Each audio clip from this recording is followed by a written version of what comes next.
Back at Qualcomm Stadium, a capacity crowd still filling in on what is really a bittersweet day. Padres today honoring Tony Gwynn as he announces his retirement. Congratulations to Rickey Henderson for his wonderful success.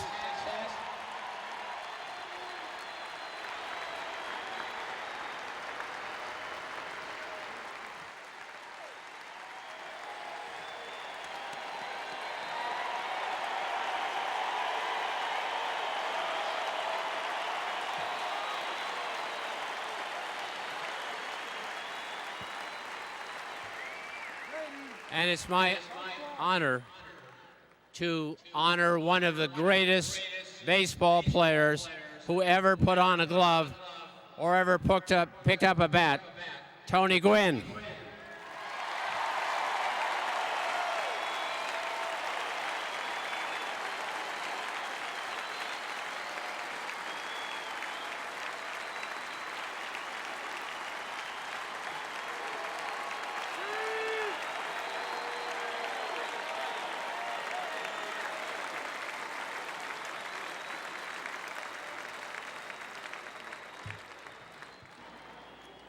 Not only is he a great player, but he's a great role model to young people everywhere.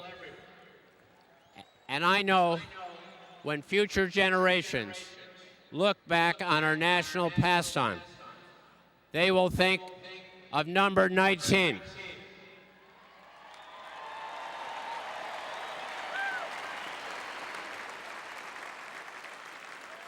So it's my honor to declare today Tony Gwynn Day in the state of California.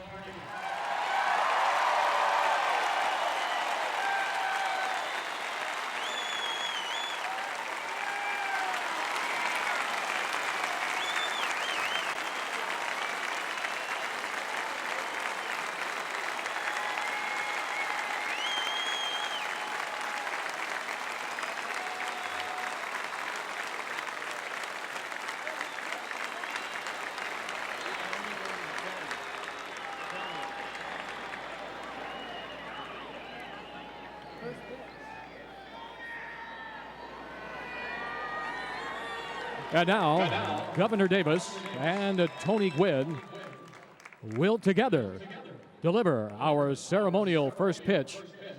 Catching for Tony, Rickey Henderson.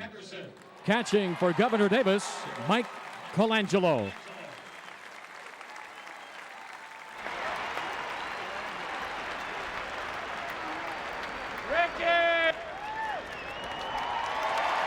Governor Gray Davis and Tony Gwynn with today's first pitch.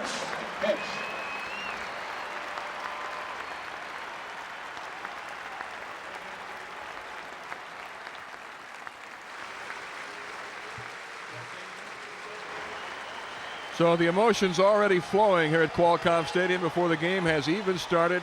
California Governor Gray Davis honoring Tony Gwynn, announcing that today is Tony Gwynn Day. Tony has also been inducted into the Padre Hall of Fame on the day he's retiring.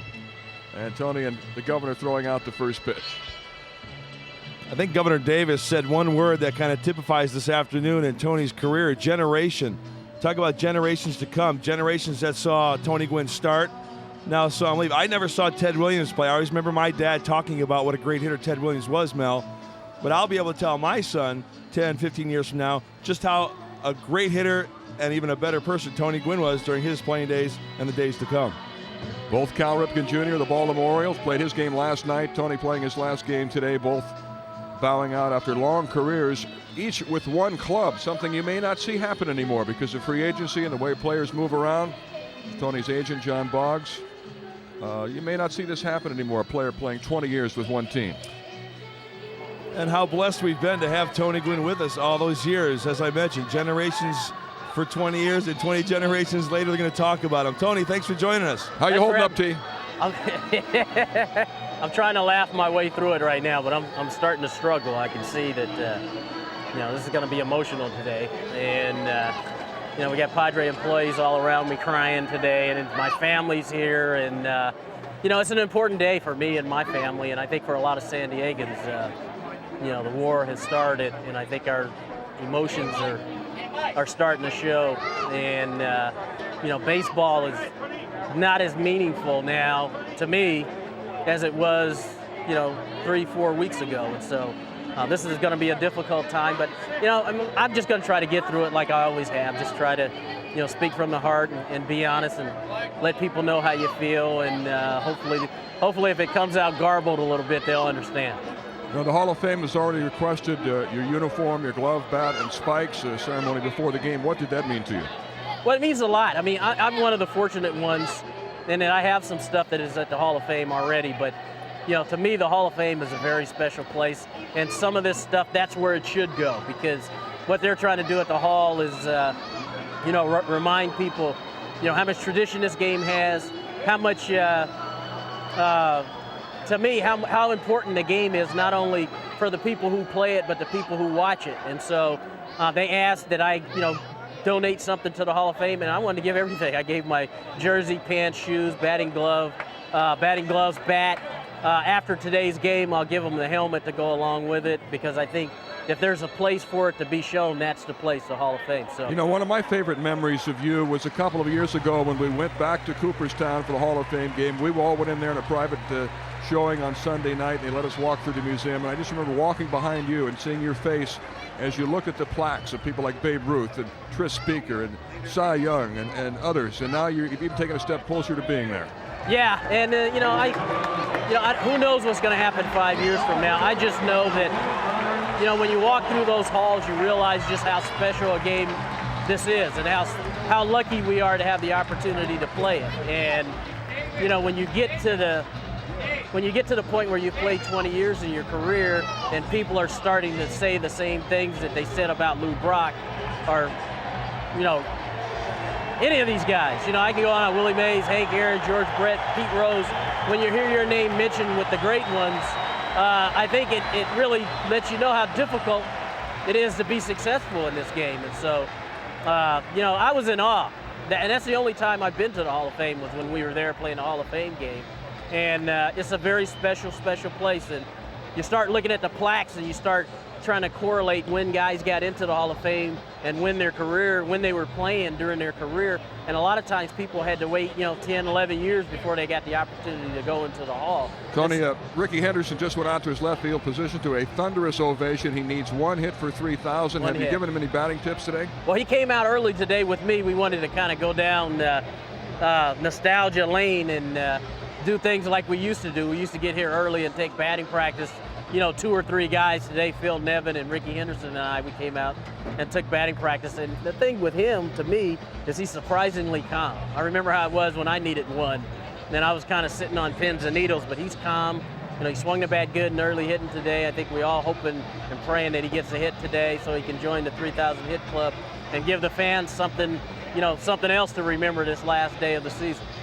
Tony, what was it like leaving your home today for the last time, driving down the 15, exiting Friars Road, knowing that this is the last afternoon that you're going to put on the blue and orange? The thing that's crazy about it is I was amazed at how many things I noticed driving down here today, where normally you drive down, you don't pay too much attention to it, but a lot of thank you signs all around the community, banners, signs, people just actually letting you know how they feel about you, and it's really been unbelievable. I mean, the last 4 months have been unbelievable, but here the last 2 weeks have even been more so.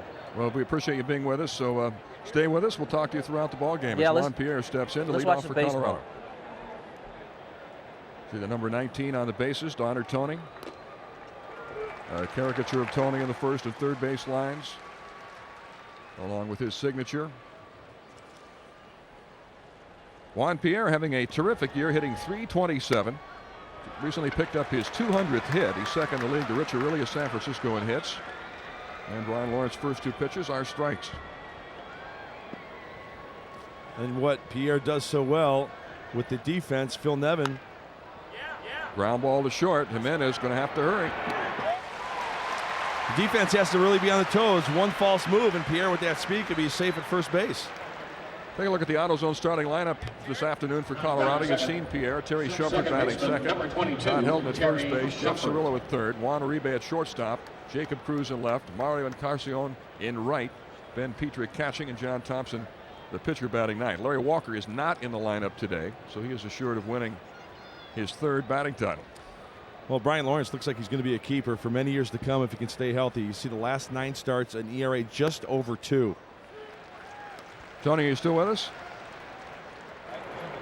Yeah, I'm with you. I mentioned Larry Walker is not in the batting order today for the Rockies. You and he had some great battles over the years for the batting title. Have you had a chance to talk with him? I haven't. I just been, signing my little heart away.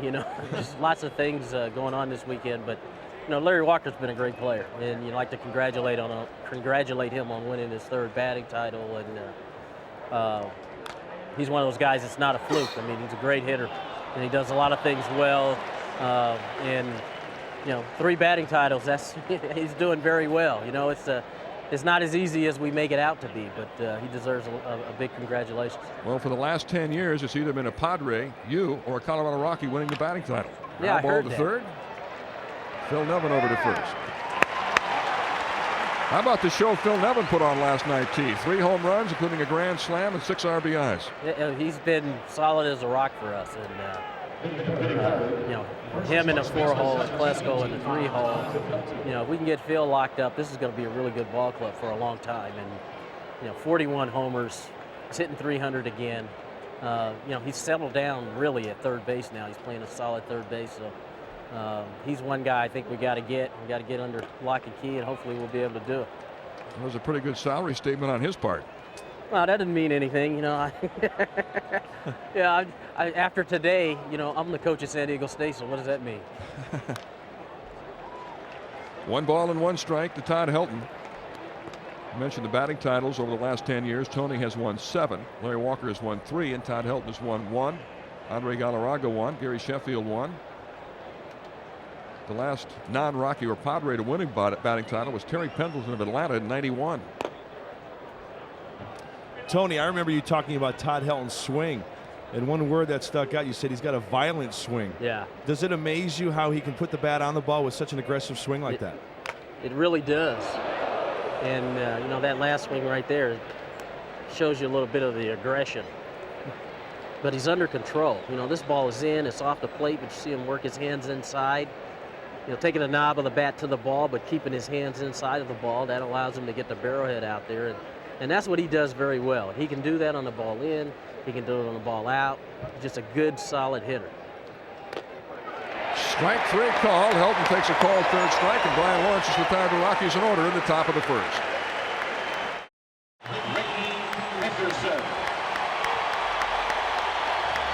Rickey Henderson's name being announced as he leads off the bottom of the first.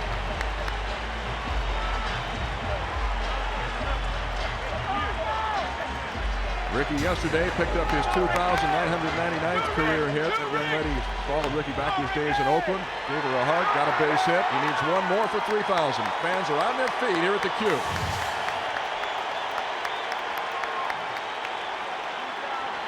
Rickey facing the young right-hander, John Thompson. Rickey's had some success against him. He's 4 for 13 with a home run off Thompson. And a fly ball, right field. Is it going to fall? Is it going to fall? There it is! There it is! Number 3,000 for Rickey Henderson. And the Padres come streaming out of the dugout to congratulate their teammate who in his first at-bat has garnered his 3,000th career hit.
Rickey being hugged by Hall of Famer Dave Winfield.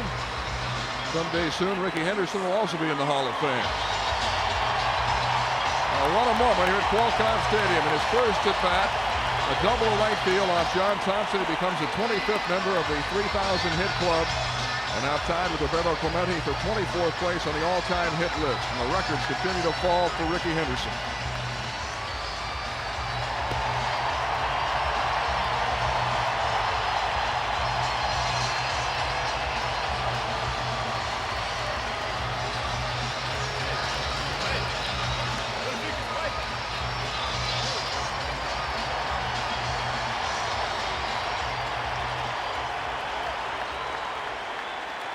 Looks like it was a breaking ball down, maybe a sinker, something with a little tilt. And it looked like Encarnacion was playing over towards left center field. Usually in a play like that, Shepard's got a good angle, but it drops in. Rickey going home with some serious hardware this weekend. And it's hugs all the way around. They came out from the bullpen and the bench. Tony Gwynn is back with us. What's it like down in the field when Rickey got the hit, Tony?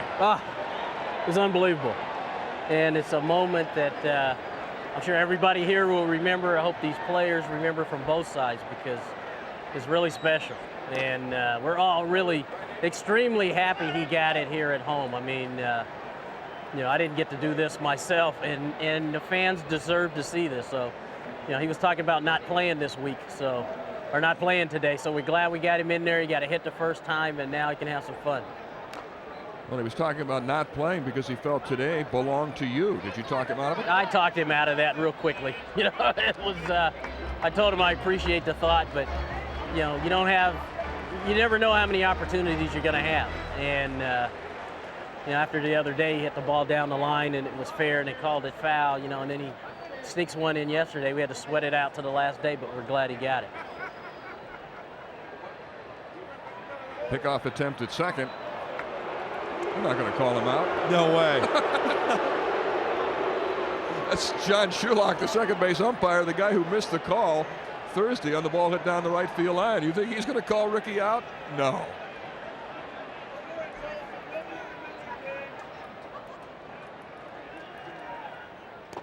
Tony, you and Rickey have become very close in recent weeks, haven't you?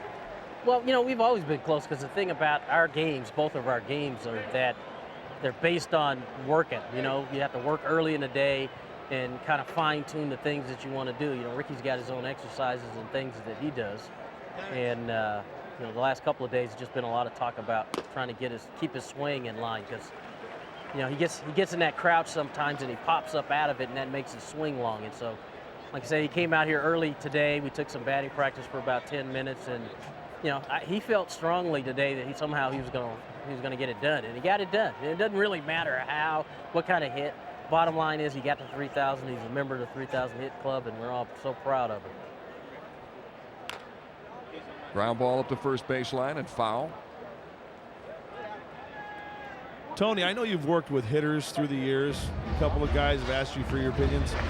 A guy like Rickey Henderson, his influence, you know, the speed game, the stolen base game. I remember him working with Mike Garr in spring training. Has Rickey been an influence on the guys who've got a little bit of speed on this ball club? Oh, no doubt about it. And that's the side of Rickey that nobody sees. I mean, we see it in the clubhouse every day. You know, he's willing to work. He's willing to talk about his game and talk about his craft. Strike three called. D'Angelo Jimenez down on strikes. Well, earlier today, Rickey was joking with John Shulock, the umpire who was at first base on Thursday and missed the call. It would have been for 2,999. I thought Rickey handled this with a lot of class. I bet you right there he was telling him that, hey, I owe you one. I'm glad you got it. And Rickey got it today. He did.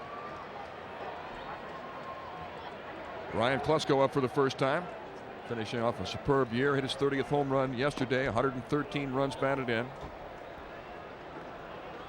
It'd be kind of sad, Tony, isn't it, to leave some of the young guys like Klesko and Nevin, who are just really coming into their own. Oh yeah, that's the hard part. You know, I told him I'm going to have an open door policy at San Diego State next year, because yeah, you work with guys and you see the growth.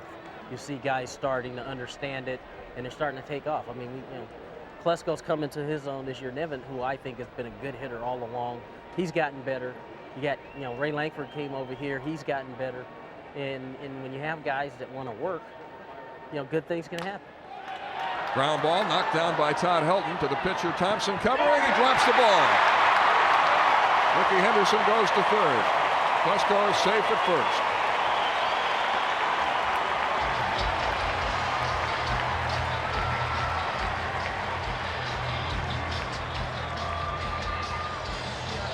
Well, Todd Helton, one of the better fielding first basemen. He makes a heck of a play diving to his right. Thompson over covering. Looks like a very catchable ball, but he might have in the back of his head number 30 coming down the line, like a middle linebacker coming right at him. Could not come up with it, and a first and third situation with one out. That'll be an error charge to the pitcher, John Thompson, who failed to catch that throw.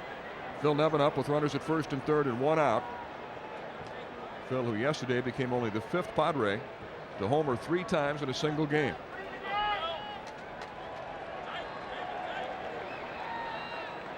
He's never had a hit in 3 at-bats off John Thompson. Ground ball through a hole in the right field. The Padres take the lead as Rickey Henderson comes in to score. A 126 run batted in for Phil Nevin.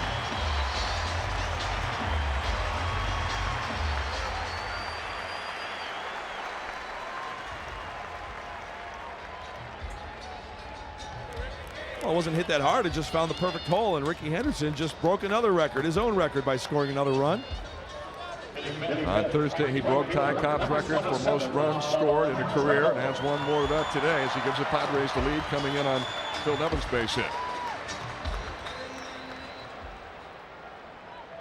We're almost a postseason playoff-like atmosphere here at the ballpark today. This ballpark is just filled with energy. And you can just tell by looking on the bench, Mel. After, a lot of love on the bench. Guys are smiling. Rickey's smiling. You're absolutely right. A great feeling here at the Q. This will be a day that none of us ever forget. The young and the old.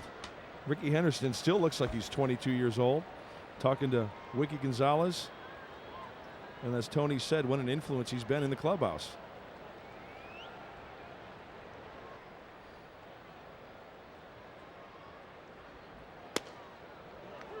Called strike, 1-1 to Bubba Trammell, who's been swinging a hot bat over his last 6 games. He's 10 for 23, hitting .435. That's since he signed that 3-year contract extension. He's a happy man and a productive man.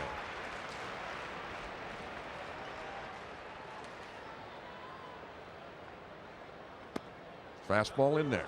Well, Bubba is such a competitor.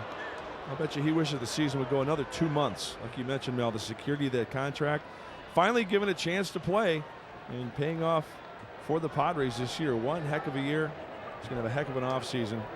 Getting ready to go again for next year. A little bit inside, 2-2. Tony Gwynn is back with us. Tony, how good a hitter do you think Bubba Trammell can become? He's just starting to find out how good he could be. And, we worked with his stroke a little bit in the spring, and this is really the first year he's kind of stuck with it, and he's had a lot of success. But and he strikes out on a good fastball from John Thompson. But talking to him here, he came over today before the game started and said that he's going to be a whole lot better next year because he gets a whole spring training to work on it. He really didn't start working on this stroke until, but he didn't get going on it until about 2 weeks left to go in the spring. And he came into the season not knowing how much playing time he was going to get, and he's taken advantage of it. I mean, 26, 27 homers, whatever it is, 90-something ribbies. He's had a solid year for us. Tony, the one thing I noticed about Bubba, he's so strong, he can still afford to shorten up his swing. You see him trying to shorten up his swing a little bit? Exactly. The big thing with him is he's kind of like Rickey in the sense he kind of gets down in that crouch, and sometimes when he goes to the ball, he comes up out of it, and that's going to make the swing longer. And that's what you're talking about, Mark, talking about shortening his stroke. So, but like I said, he's had a super year this year, and he's only going to get better. Like a lot of our young guys, like this young man at the plate, Ben Davis, he's another guy who's, this is the first year he's kind of stuck with it. And the numbers are going to get better, especially batting average wise. And the younger they are, the more sense they're going to get of seeing pitches and seeing pitchers and understanding what they do. this is going to be a good ball club in the future. And Ben Davis strikes out, but the Padres take the lead on an RBI single by Phil Nevin at the end of 1 inning. Padres 1, Rockies nothing.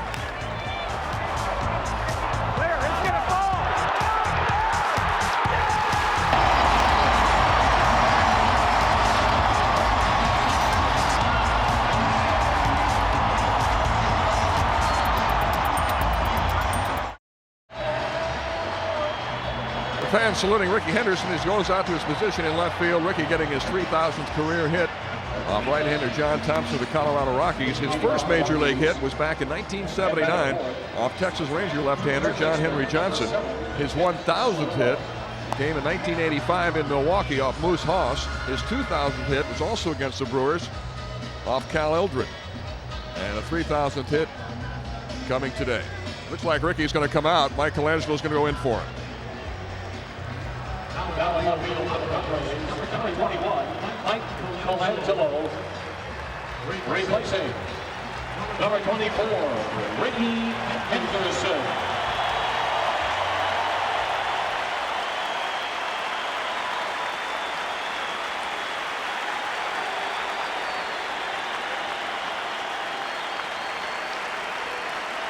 A day of celebration, a day of love and affection.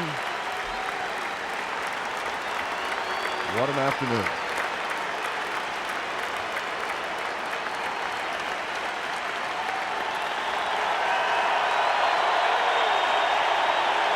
The greatest leadoff man in the history of Major League Baseball.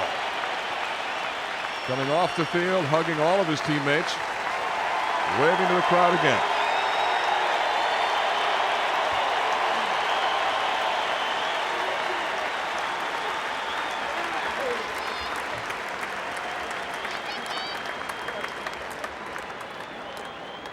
And I guess Rickey's strategy in Colorado paid off. Remember, he went 6 for 10 the first 2 games in that series at Coors Field, elected to sit out the next 2 and try to break Ty Cobb's run scored record either in his hometown, he's from the Bay Area, or here at home.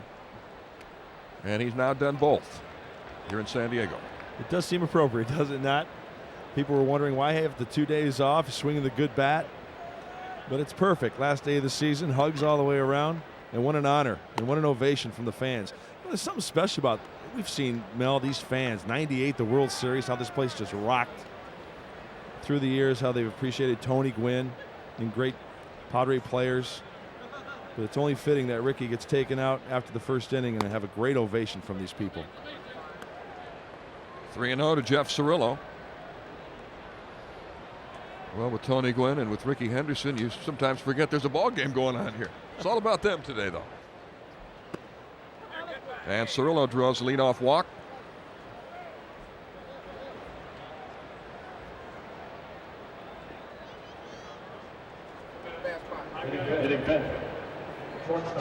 Tony Gwynn is back with us on microphone. Tony, what did you say to Rickey as he came off the field? I told him that at the end of this inning, we're going to take second base and we'll put it in his locker. And because it's special, you know, I'm so glad that he got it. I'm so glad that our fans had a chance to see it and see what a special moment that is. And I think we all get kind of emotional. Damian Jackson charging the ground ball over to first in time to get a rebase. Cirillo moves to second base. Tony, Rickey now joins the club that you are in. How special is it to have? It's really awesome. It really is. And for me, it's awesome because I know how important scoring runs were for him. And so he got that one first. But, you know, I just been kind of needling him, man. You gotta get there. You got to get there because it's you know, this group of guys in the 3,000 hit club is unbelievable, and I'm sure he's had an opportunity to deal with them like I have during the course of my career, and for him to do it at home, man, on the last day of the season is great. It's really great. Jacob Cruz up for the Rockies, getting a start today in left field. Cruz was acquired earlier this year from the Cleveland Indians. Tony, what a year this has been in baseball with you and Cal Ripken ending long careers, with Barry Bonds shattering Mark McGwire's home run record. And by the way, he hit another one today. With Rickey Henderson shattering several records. I mean, it's been a pretty incredible year. It has been, and that's the beauty of this game, is that these kind of things can happen every year, whether it's home runs or, you know, somebody striking out 400 guys, or, somebody stealing 100 and something bases, whatever it is, every year, the game continues to get better. And it's wonderful to be a part of it. It's been wonderful to be a part of it for 20 years. And so even though I won't be playing anymore, I'll be keeping an eye on what's going on and keeping an eye on what our club is doing. Now, are you available for consulting duties when you're at San Diego State if a Padres in a slump? Without a question. I mean, Mark Kotze, he's on it already. And I told him that, hey, whatever I can do, I want to be a part of what's going on here still. And even though I'm going to be over there, I'm still going to always be a Padre. Ground ball to second baseman Damian Jackson. He makes the play as Cirillo moves to third, and there are 2 outs. Well, Tony, Mark Kotze's got the stature to where I think you could smuggle him in over at San Diego State, sneak a uniform on him, get some extra batting practice before the game. Yeah, I don't know. He was a 2-time All-American over at Cal State Fullerton. And, it's the beauty of this job to me is all the stuff that I did as a player now I have to do as a coach, and I'm responsible for 30, 35 young men. And my job is to try to make them the best students they can be, the best baseball players they can be, and the best people. And it's an awesome responsibility, and it's a lot of work. But that's what I'm looking forward to doing. So it should be fun. Are you going to take some time off at the end of the season? Or are you going to jump right into No, I go to work tomorrow morning, 11 o'clock. Is that right? I'm thrilled about it. The guys at State have been on me because I popped off in the paper about hitting with wood bats and they're going to see what kind of difference it's going to make. They want to find out what the heck I'm talking about. So tomorrow morning at 11 o'clock, I'll go over there and start doing one-on-ones with guys, and it should be fun. Because I want to get it done before I have knee surgery, because I'm going to have knee surgery in the middle of next week. So I want to have a couple of days to work with the guys and see what needs to be done. 2 balls and 1 strike to Mario Encarnacion, getting a start today in right field. He was part of that 3-way trade involving Oakland and Kansas City. Jermaine Dye going to the Oakland A's, and Nafi Perez went to Kansas City as part of that trade. Damian Jackson to his left. And that's all for the Rockies. They leave a runner at third. Bottom of the second coming up. Padres 1, Colorado nothing. On this date in 1998, Ken Caminiti's 10th inning home run gave the Padres a 3-2 win over the Braves and a 1-0 lead in the NLCS. What a year that was. Tony, some good times, huh? One of the top memories in your career here? Well, no doubt. It was, that was a game that Smoltz was dealing, and he had a home run in the 10th to get us the lead, and we won game 1 and ended up winning game 2 and came home 2-0. And best club I played on, I think, the 98 club. Well, Tony, Houston beat St. Louis 9-2 today to win the Central Division title. They actually wound up tied, but Houston won the season series 8-6, so they take the divisional title, and St. Louis goes in as a wild card. Jeff Bagwell went 2 for 4, drove in 2 runs, and hit his 39th home run. A guy that you've given some hitting tips to over the years. I don't know if you can call them hitting tips. You just kind of help guys along with what they're trying to do. That was one of the things I learned early in the game, is that if you wanted information, you had to ask. And if people asked, I'd oblige them, whatever they, tried to give them what best information I could give them. But, the great thing about our game, like I said, is that traditional thing where guys deal with each other, whether you're on the opposing team or not. You try to spread the word and talk about how good this game can be. 2-2 to Cesar Crespo. I saw Bagwell recently in Houston, and he told me that years ago you signed a bat for him. It said something to the effect that keep the same stance. Yeah. Best wishes, Tony Gwynn. Yeah, because when he first came up, man, he was kind of like Cal Ripken. I mean, he changed his stance or his approach. That boy says, There's a well-hit ball into right center field, and that's in there for extra bases. Cesar Crespo, who can really run, digging for second, and in there with a double. This little guy's got some pop, doesn't he, T? He does. And, the one thing we talked about this yesterday, you're just trying to get him to take the knob of the bat to the ball like he did right there. Because when he does it the other way, he gets kind of long. That was really nice right there. He's a guy who could really run, steal some bases. He's been pretty impressive, I think, too, playing center field. And he gives us some options. He can play short, play second, plays the outfield, can really run, steal some bases. Gives us some options, gives Boch some things that he could do. Damian Jackson up for the first time, hitting .241, 4 homers, 37 runs batted in. Tony, Damian is an interesting guy. I mean, he's got a world of talent, yet he strikes out far too much. 127 strikeouts, only 4 home runs. How would you like to see him change his approach at the plate? Not very much, really. It's just, it's one of the philosophies we have here with the Padres is when you get set, when you take your hands back to go to the ball, as you pull the bat forward, you've got to take the knob of the bat to the ball. And you take the knob of the bat to the ball with the bottom hand, not the top hand. And sometimes DJ takes it a little bit with the top hand, and that makes the swing long, and you cut it across. And so, not much, because he's too athletic not to be a better hitter, and he's going to be a better hitter. But you know what he told me a couple of weeks ago? This year's, it hadn't been about the working part of it, because he does work, but I think it's been about the understanding of how important the bottom hand is when it comes to hitting a baseball. And he's been a lot better here lately. He's swinging a bat a whole lot better, so hopefully we can get him on track, because he's too athletic of a guy. And he hits one in the gap to left center field. Pierre dives and can't come up with it. Rolling all the way to the fence. Crespo will come in to score. Damian digging for third base, and he's in there with a triple.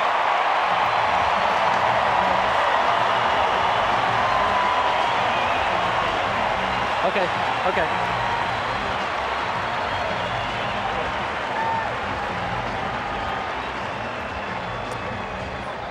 Well, like Tony was talking about, getting the knob of the ball towards the bat, Damian has to get his hands inside a little bit. Yeah. And see that move right there that he just took, it can be better. And that's what he's starting to understand now, is that he can be a lot more efficient with that bottom hand, because he takes his hands back and he's got a little coil in there, and that causes the top hand to push out a little bit. And with hitters, that's what we've been talking about here. Dwayne Espy and I, we've kind of been preaching that since spring training. And sometimes guys get it, sometimes it takes a little while. Rockies playing the infield in with a pitcher, Brian Lawrence, up, and Damian Jackson at third base. Padres leading 2-0. Lawrence, who has driven in 2 runs this year. Squeeze, always a possibility with the pitcher up. Tony, raising 2 kids, Tony and Anisha, you know how kids really absorb a lot of information when they're young.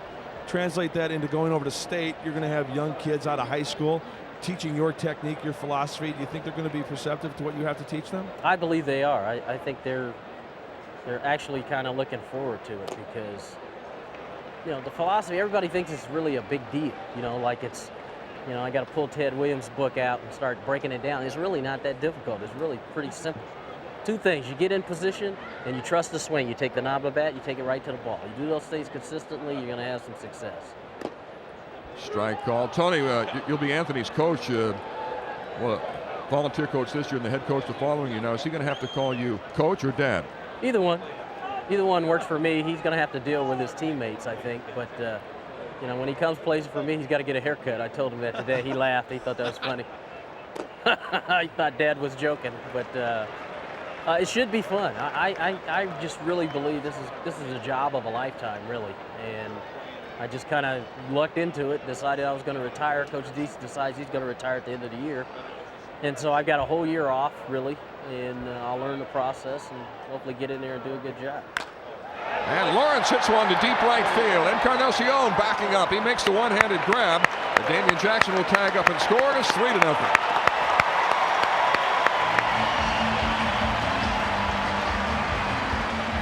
Sacrifice fly and an RBI for Brian Lawrence, his 3rd of the season. Nice job by Brian, getting a ball that was elevated and just getting the bat on the ball to lift it to the outfield. He hit that ball pretty darn far.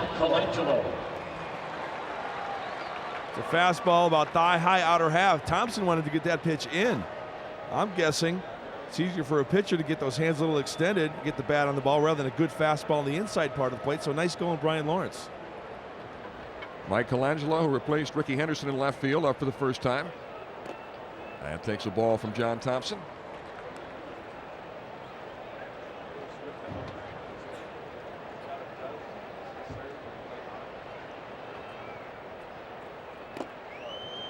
1 ball and 1 strike. Tony, you talked earlier about when you get to San Diego State, you're going to have some of your hitters use wood bats rather than the aluminum bats. What's the thinking behind that? Well, the thinking is it's a whole lot harder to hit a baseball with wood than it is with aluminum. And if you can understand the process of hitting with wood, then hitting with aluminum should be a lot easier.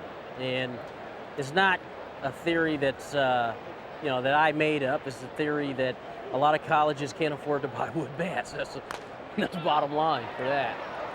Popped up in the infield, the entire infield converging, and the shortstop Uribe makes the catch.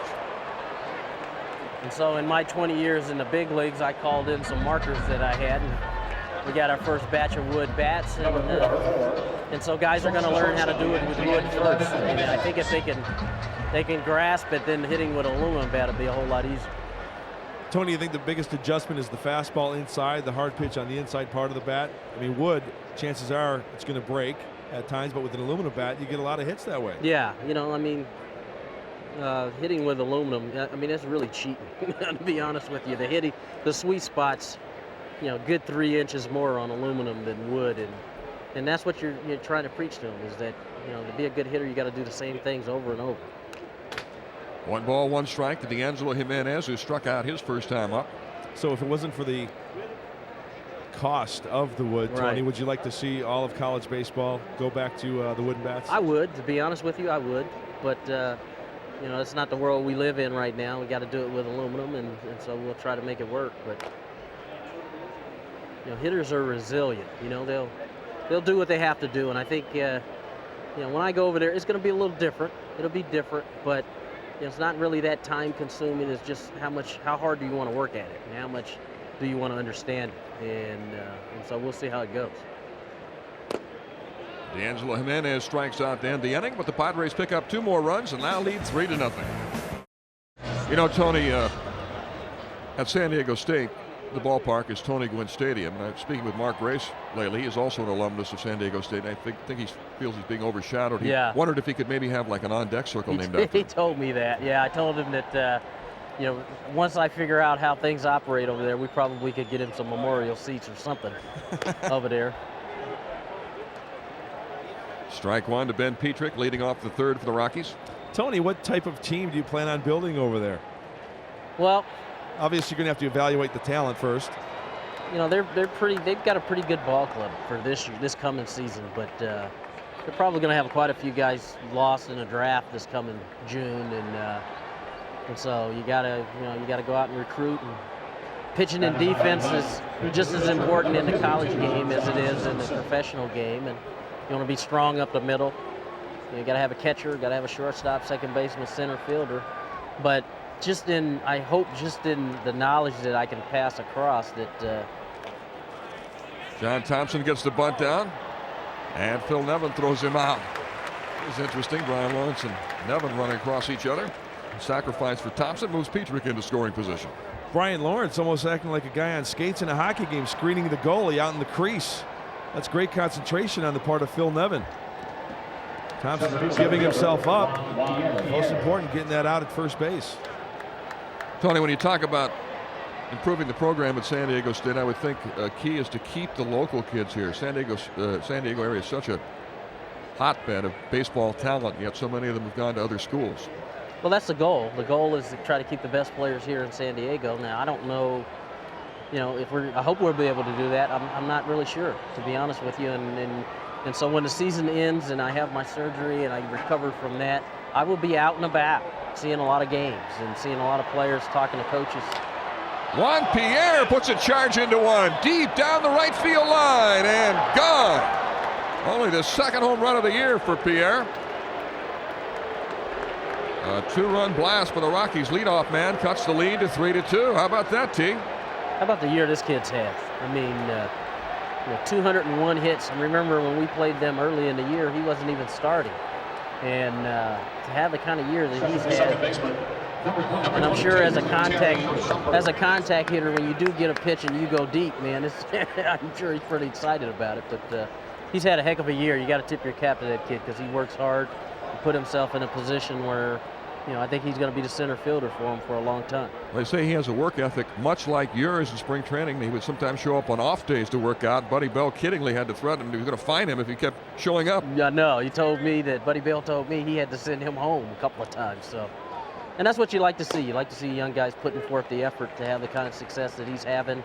And now he understands that with hard work, he can have the kind of success that he's looking for. And you wish him all the best in the future, but not against us, of course. Tony, Cal Ripken played his last game last night. Did you happen to see any of that? No, I didn't want to see it, to be honest with you, because I'm nervous enough as it is. And Terry Shumpert with a good-looking bunt. Lawrence can't get much on the throw, and it's a base hit for Shumpert. Thought it might be a little too much to watch. Yeah, I saw the highlights, and I'm sure it's very emotional for him as it will be for me later on. And what a great career he's had. Just solid player, solid citizen. Really kind of led the way as far as how we were supposed to deal with fans, and I'm happy for him today because he's gotten through this, and the rest of his life is just beginning. And today's my day to get through this. And you know what? It's not only us two.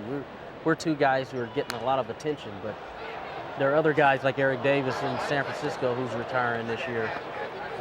San Javier, I hear, is going to retire this year. So there are a lot of players around the league who this is going to be their last year, and they deserve a lot of credit too. And you wish them all the best.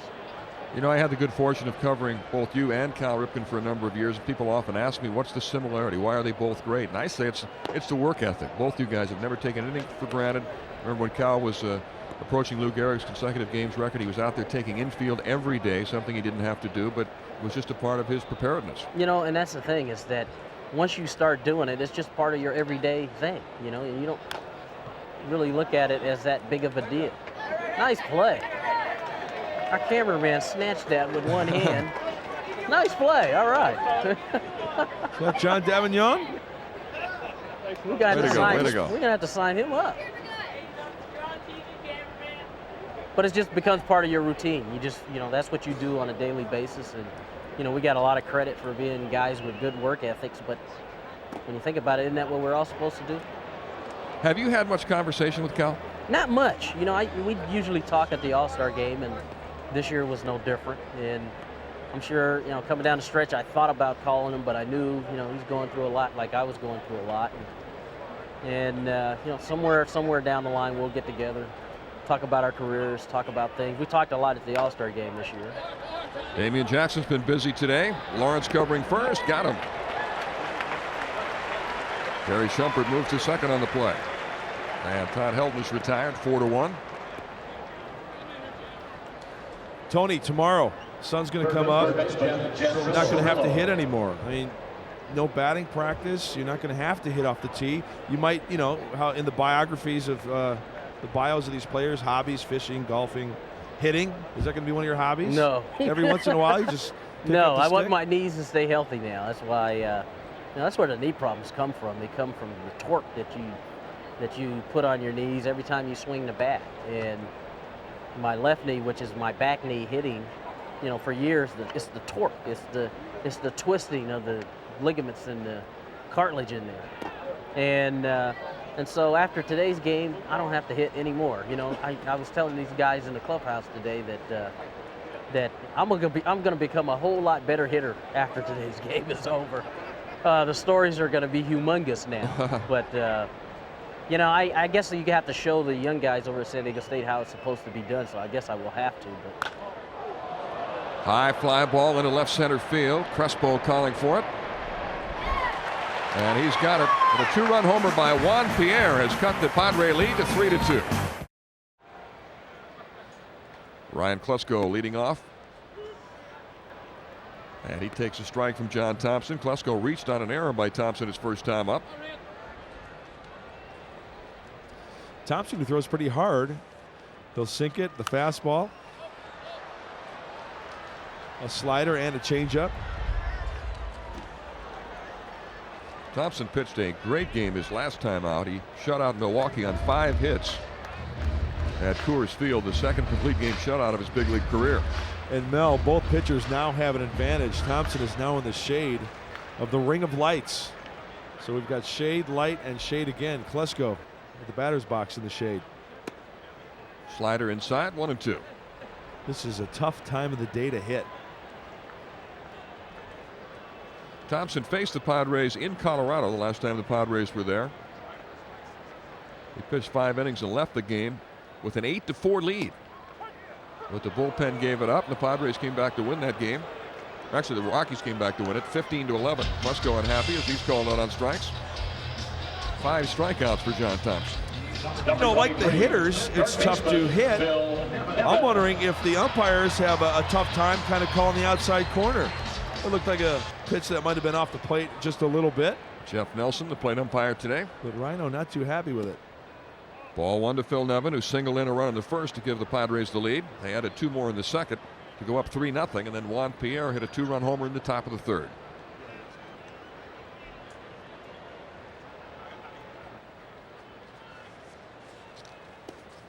Slider low.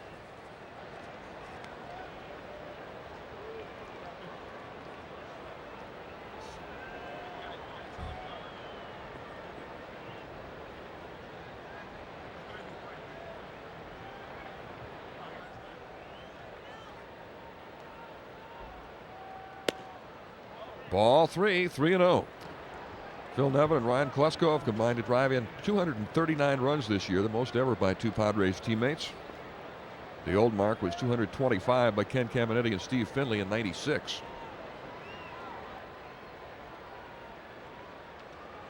Phil with the green light hits it deep down the right field line, but slicing off foul.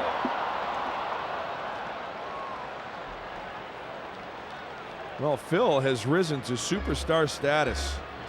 Put some great years together. Now he's fallen into the category of one of those players that pretty much opening day, you know what you're going to get through the course of a season. Last night, the first 3 home run game of Phil Nevin's career. 3-2. Tony, you saw Phil Nevin kind of mature as a player. Andy Sheets for Phil Nevin. What a trade by Kevin Towers. But over the years, how would you describe Phil Nevin as he's grown as a big league ball player? You know, I remember the day that trade was made, and I said, what? We traded Andy Sheets? You know, it's amazing sometimes how trades work out. And, you know, he fought his way into the lineup, and he's been there ever since. Struck him out. And, of course, as soon as you say something nice about him, they punch out. Well, that's a tough pitch to handle, It that is. slider. Then John Thompson, talk about him a little bit. John Thompson with the slider, he's got the fastball. And with a shadow, you know, the pitcher's just at the back edge of some shadow, and you got sunlight in between, and then another shadow at home plate. This is a tough time of the day right here. John Thompson has struck out 6 Padres, including the last 3. Bubba Trammell hits a bullet to left field, and it'll be caught by Jacob Cruz for the 3rd out. Tony, we had a little fun on our opening of our telecast. We're going to show you some numbers here. I don't know if you can you see this? Yeah. You've played with 361 different teammates. Wow. 7 different managers.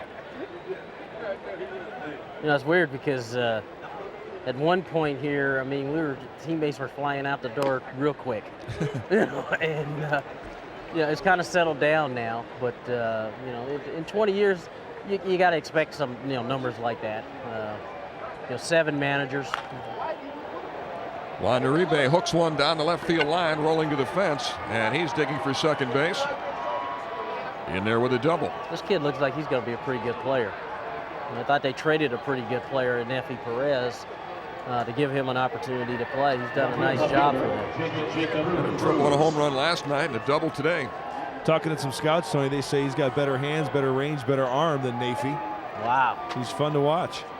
You know, for a young guy, he looks like he belongs here. He's not in awe, that's for sure. And he's just gone out there and swung the bat extremely well, especially against us. And so, they got the makings of a good young team too. And that's the plus, I think, for us is that, the Giants are getting up there. Arizona's, team age-wise is getting up there. And Dodgers are getting up there. And our team and really the Rockies now are 2 of the younger clubs in our division. So we think we're going to be in pretty good shape here in the future. Tony, when you look at the gaudy numbers that guys like Larry Walker and Todd Helton and just about everybody else who plays for Colorado put up at Coors Field in Denver, do you ever think how you might have hit there? Well, I mean, you think about it, especially when you're there playing, you think about it a lot. But, to me, I just tried to worry about the things I could control. I couldn't control everything. Coors Field is a good hitter's park, but, when I went there, I just tried to do the same things I always have done. There's a well-hit ball to left field. Back goes Mike Colangelo, and this one is out of here. Wow. Jacob Cruz with a 2-run homer to the opposite field. The Rockies take the lead 4-3.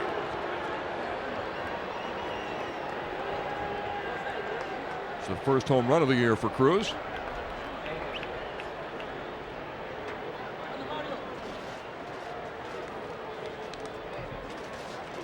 To me, that's the difference in baseball now as compared to 10 years ago. I mean, everybody has the ability to drive the ball out the other way. And, that's good hitting. Ball's out over the plate.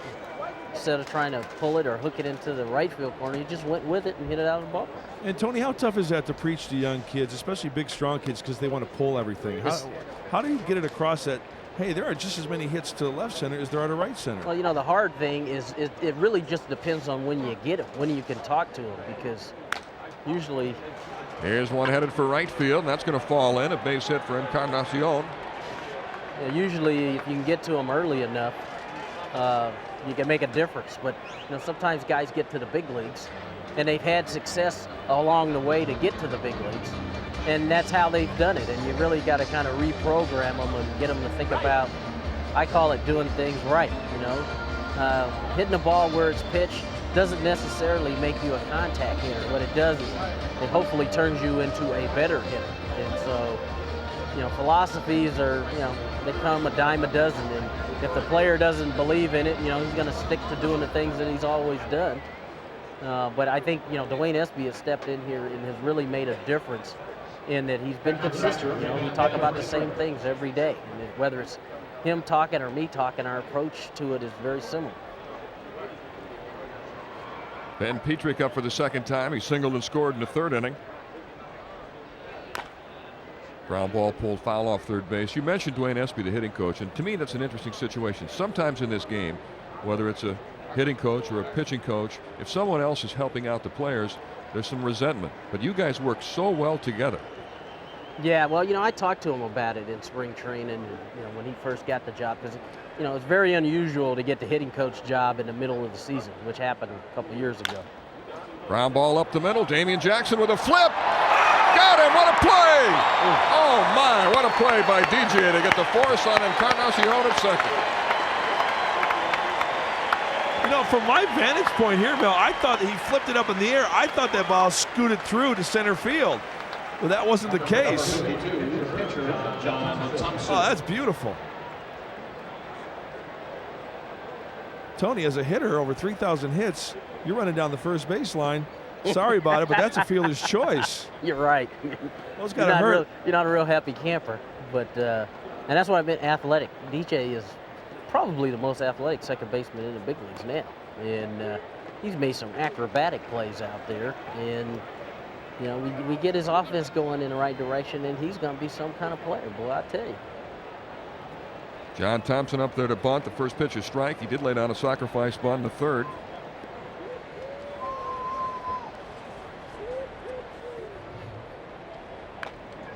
And he bunts it up the first baseline and foul. Tony, earlier you talked about how you were an influence on young hitters. Who was somebody that influenced you when you were coming up? Oh, lots of guys. not one particular hitter? You know what? Not really, because when I got drafted, they sent me off to Walla Walla, Washington, and the major league teams were on strike in 1981. And the first guy I worked with was Bobby Tolan. And Bobby Tolan, if you remember, was a guy who held his hands way up in the air, and that's your first thought, is when you're working with somebody that you, like in my case, that I remembered as a major league player, your first thought is, oh, he's going to turn me into a hitter like him. And it wasn't that way at all. It was really just basic stuff. He talked about getting in position. He talked about being loosey-goosey with my top hand. and letting my bottom hand do the work. And it took me a while to understand what he was talking about, but he was the first guy. And as you work your way up to the big leagues, you get the opportunity to talk to Gary Templeton, Gene Richards, Steve Garvey, Sixto Loscano.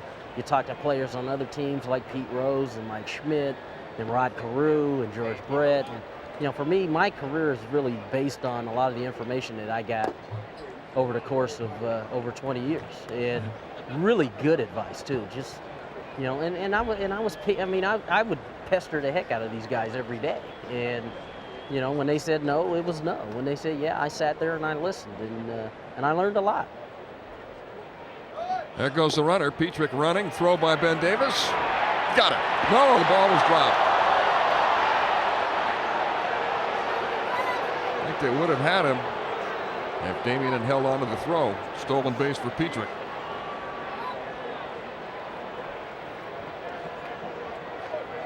Tony, you talk about the grueling game of baseball day in, day out through the summer. It gets hot, and Ben Davis, who's I think has come a long way this year. Just analyze what you've seen. I agree wholeheartedly. I think we're lucky because we're blessed to have two good, solid catchers, and both of them can catch and throw. Ground ball headed into right field. Petrick will try to score. Bubba Trammell fires to the plate, not in time. 5-3 Colorado.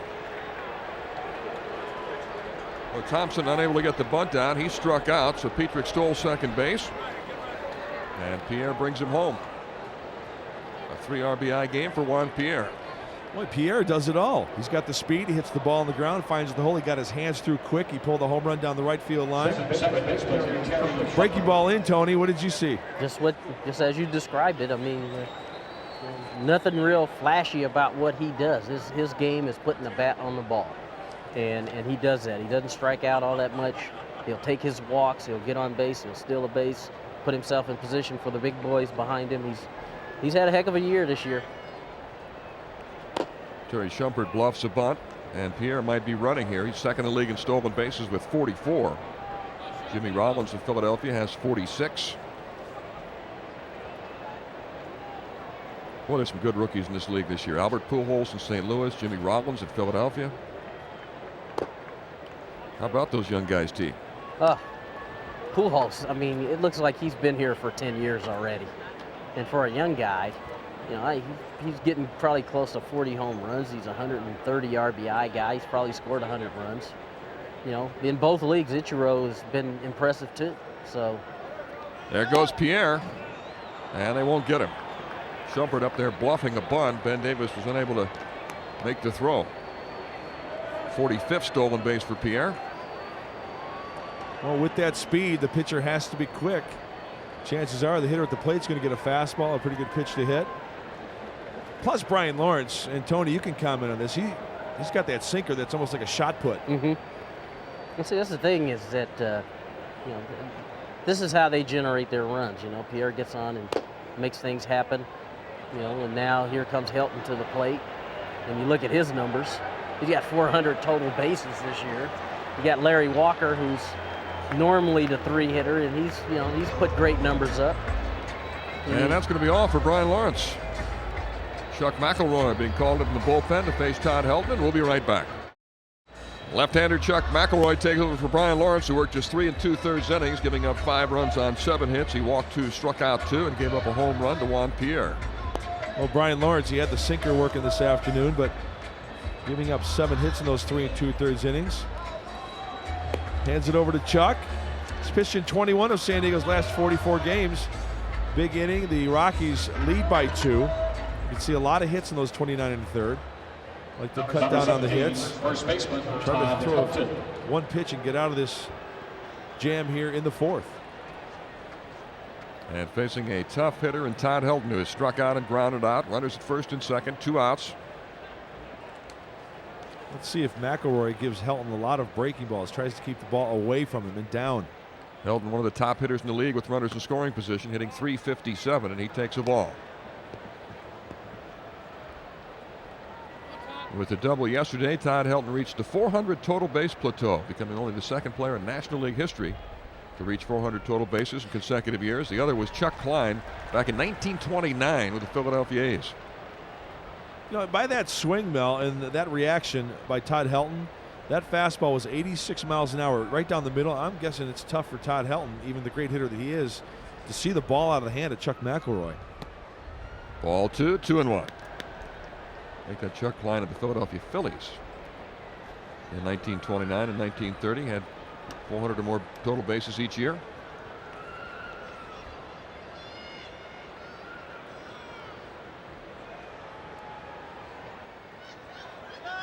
There goes the runner. Throw to third base by Ben Davis. Gets away. Pierre is heading for the plate. He'll come in to score. So Juan Pierre steals third and comes in to score a run. It's 6-3 Colorado.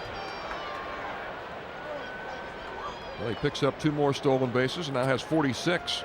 Well, let's see how close this is. That might even been a play where Ben Davis just hold on to the baseball. As Helton swings and misses. It's short hops Phil Nevin. That's one of the tougher plays, the in-between hop.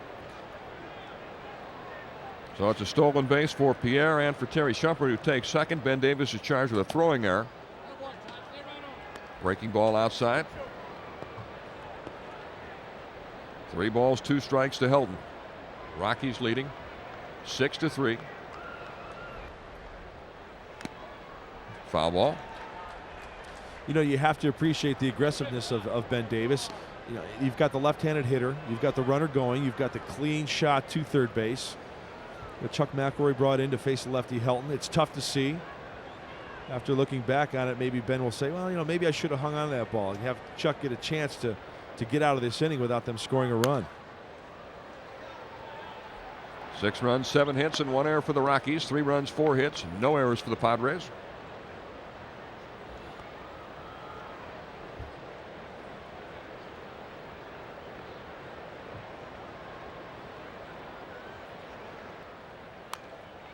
Foul back. Well, it does not matter if the ball is away, down, up and in. Helton comes out of his shoes. He is not going to get cheated. Todd Helton, who was drafted by the Padres out of high school, but decided to go on to play football at the University of Tennessee. He was a quarterback. He and Bubba Trammell were high school teammates at Knox Central High. And Bubba's named after a former Tennessee quarterback, Bubba Weich.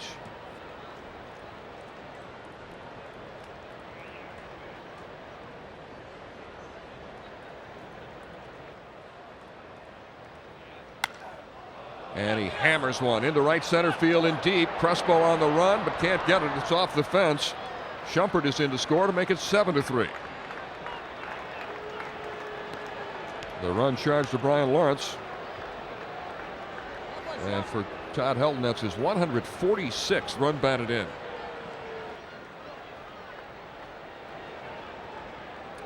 Well, McElroy just kept on pounding fastballs. Third baseman. Pitches that were in, pitches that were up and away, down. Helton fouling them off. Looked like a fastball well above the belt. And good extension from Todd Helton, just padding the lead here in the 4th. It's the 54th double of the year for Helton, who is second in the league to Lance Berkman of Houston, who had 55 beginning play today. Jeff Cirillo up, the 9th hitter to come up in this inning. The Rockies have scored 5 times to open up a 7-3 lead.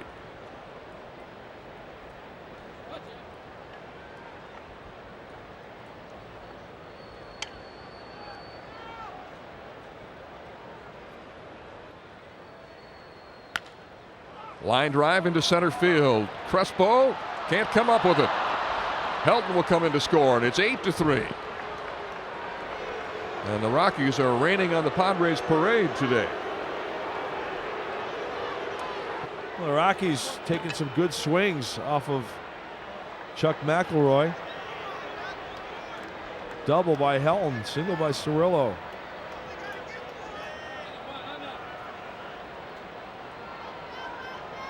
Look at the effort, though, Cesar Crespo. That ball, it looks like his shorts hop him in the glove, but you know what? If he comes on in to make that play and it stays in his glove, that's going to be a tough call. Juan Uribe, who started this rally with a leadoff double, comes up for the 2nd time in the 4th inning and takes a strike from McElroy. Rockies with 8 runs on 9 hits. They've scored 6 runs so far in this inning. I think they were at Coors Field the way they're hitting. And here's another well-hit ball to deep left field, and you can kiss this one goodbye.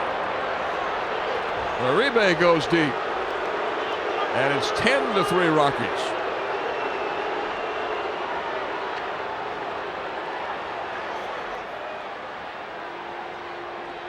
Well, this guy's got some extra base power. Last night a triple and a home run. Today a double and a 2-run homer. His 7th home run of the year. And as Tony said earlier, this kid looks like he's been here a long time, and it looks like he's here to stay.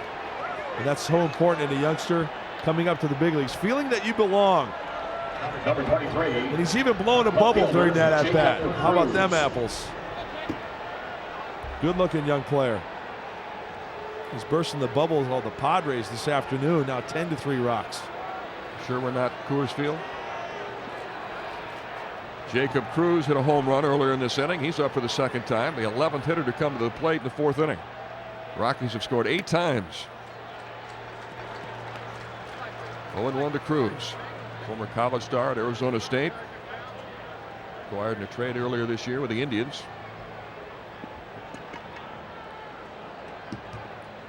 His home run was his first National League home run. He did hit 3 with the Indians.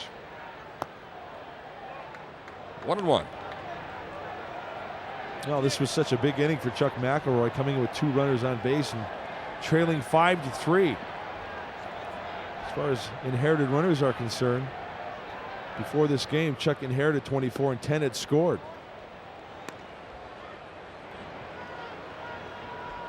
Brian Lawrence was charged with 6 runs. McElroy has given up 4.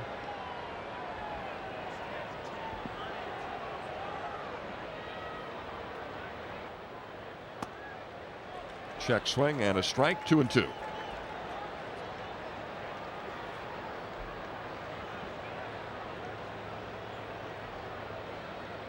Rockies with 8 runs on 7 hits in the 4th inning, including 2 home runs,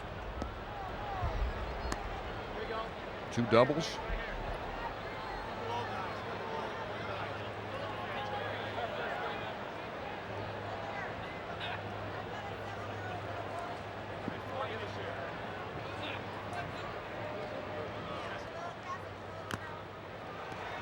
Foul ball.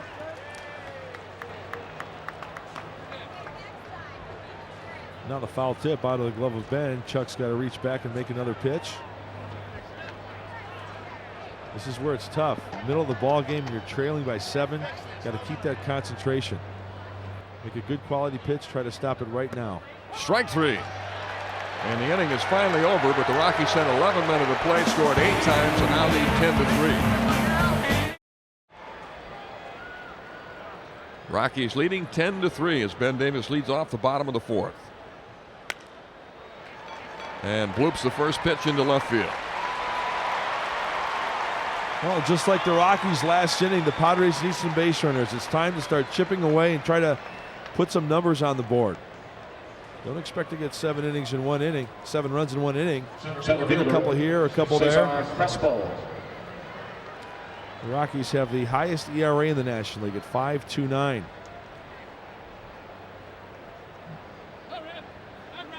Rockies about hit the Padres today 10-5. Cesar Crespo steps in. He doubled to right center in the 2nd inning and scored on Damian Jackson's triple. Ball 1. The Padres lead the season series 10-8, but they've only won 3 of the 8 games played here at Qualcomm Stadium while going 7-3 at Coors Field.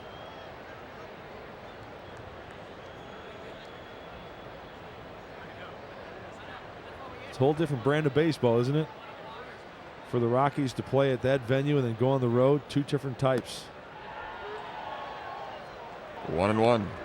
There you play for the long ball, and I know we've talked about this before, Mel. Then you go on the road and then you try to play a little hit and run, maybe steal a little bit more.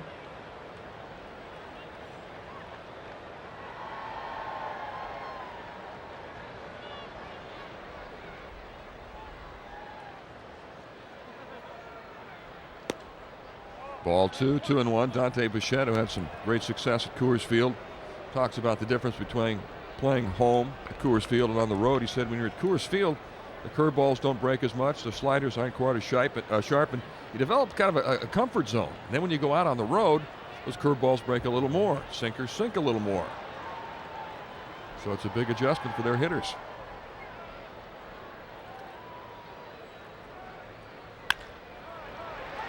Knocked down by the second baseman Shumpert. There'll be a base hit. Cesar Crespo is 2 for 2.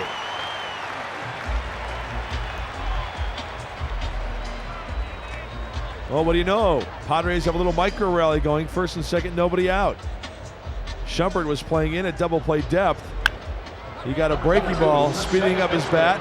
Good speed by Cesar. The more and more I see number 8, the more and more I like him. Last 8 I remember, the most popular guy wearing 8 was John Kruk. Quite a contrast. A lot more speed in Cesar Crespo. Nobody out. Runners at first and second for Damian Jackson, who tripled in a run his first time up.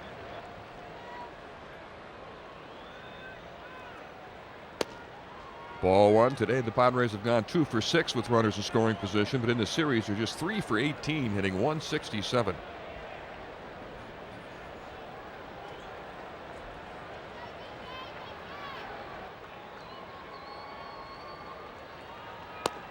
Fastball low, 2-0. Well, Ben Petrick maybe noticed something in Thompson's delivery, but as soon as he caught that ball, he was on his way out to the mound.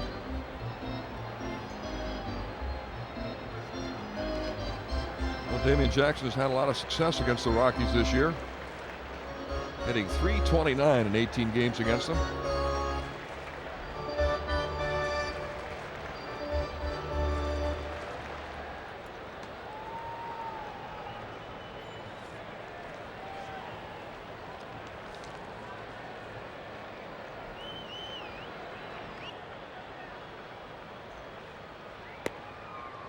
And a strike, 2-1.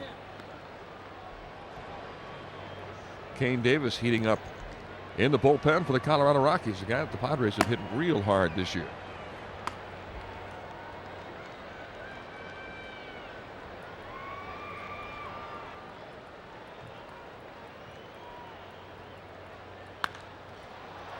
Fastball is popped in the air to center field.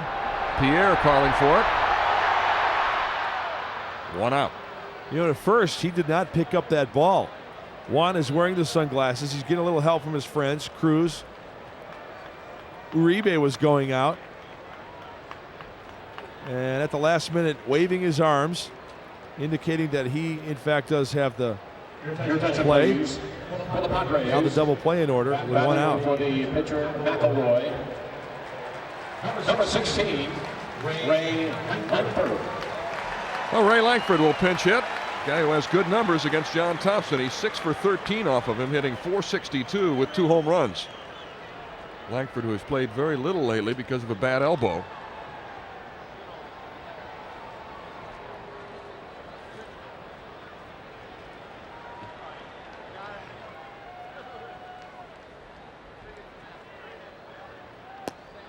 First pitch, a fastball too low to Langford, who's gone 6 for 14 off Colorado pitching this year.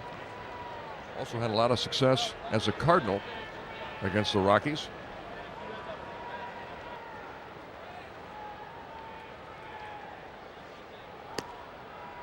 And Thompson falls behind on him, 2-0.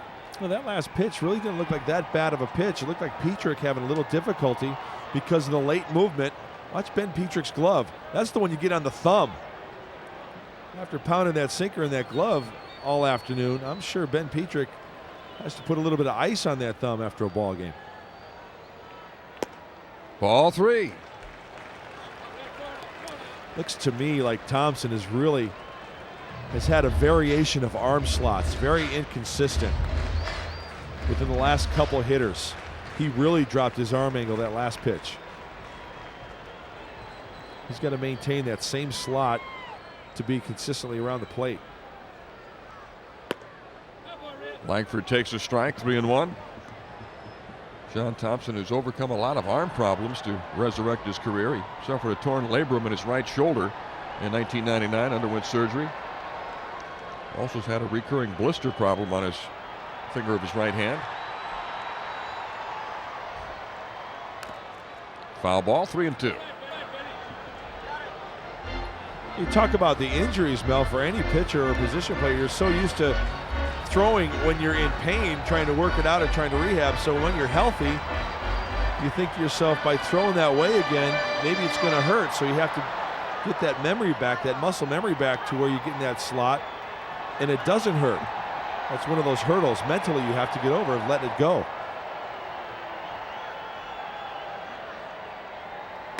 Struck him out. 7 strikeouts this afternoon for John Thompson. Left fielder, Mike Colangelo. Struck out 9 his last start against Milwaukee.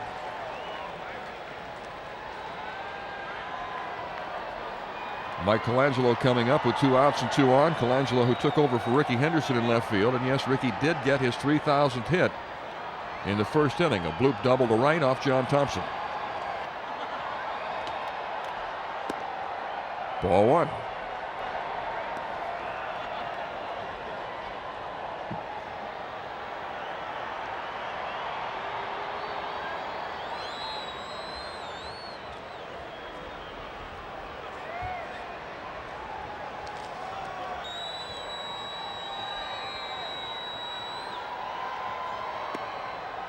And a strike on the outside corner. Colangelo's done most of his damage against left-handers. He's hitting .333 with both of his home runs off lefties. Against right-handed pitchers, he is 3 for 31.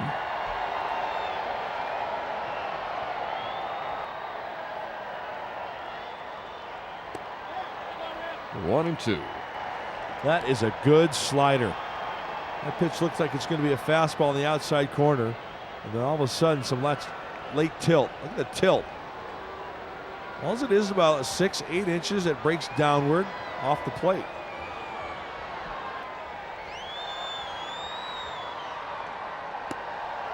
Strike 3. Colangelo is called out on strikes to end the inning. At the end of 4 innings, the Rockies 10, the Padres 3. Fans turning out in droves to say goodbye to Mr. Padre, Tony Gwynn. See you in Cooperstown is right. That's one trip I'd like to make.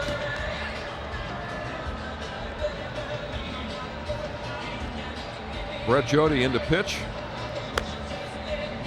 Picking up for Chuck McElroy, was lifted for a pinch hitter.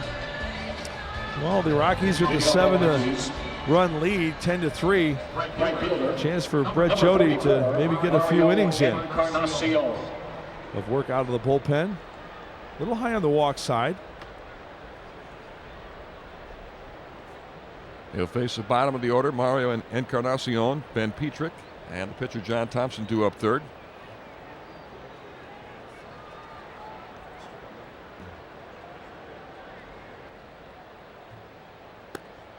Strike 1 to Encarnacion, who came over in a trade from the Oakland A's. He's from the Dominican Republic, only 24 years old.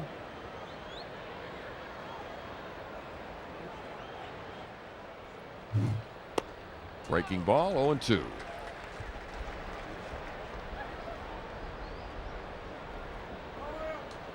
Well, Bryant Lawrence, and looks like Tony Gwynn he's got a bat in his hand.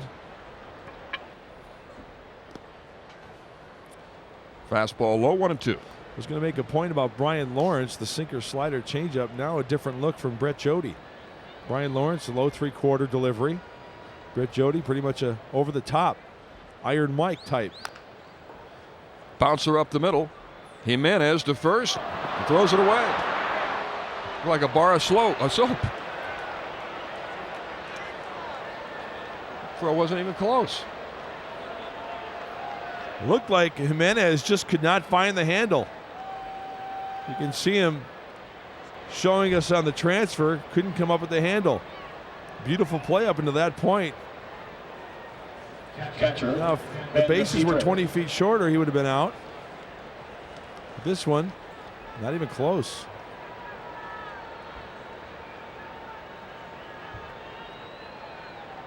That's the 20th error of the year for D'Angelo Jimenez. He scored as an infield hit and an error, putting a runner in scoring position.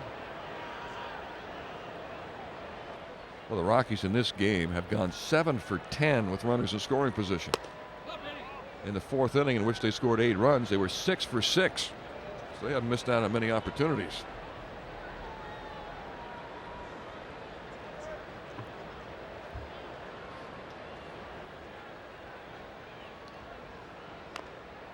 Tap foul, 1-1. Well, Mel, we always talk about how it's important for clubs to be strong up the middle. Catcher, second, short, and center.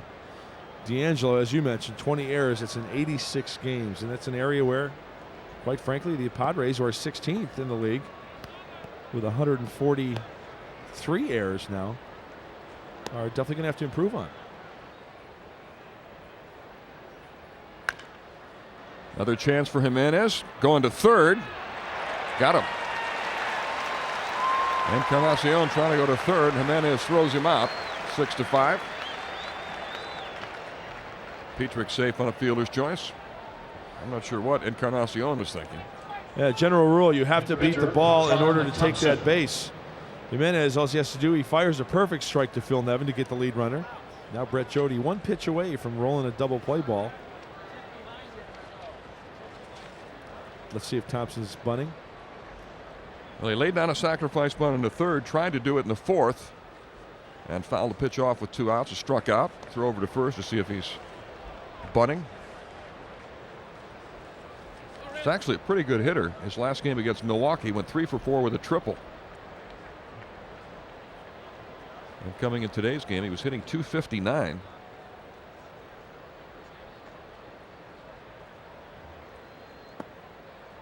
Ball 1. In a game in Florida in 1997, John Thompson set the franchise record for hits by a pitcher. He had a 4-hit game against the Marlins. So he's no slouch with that bat.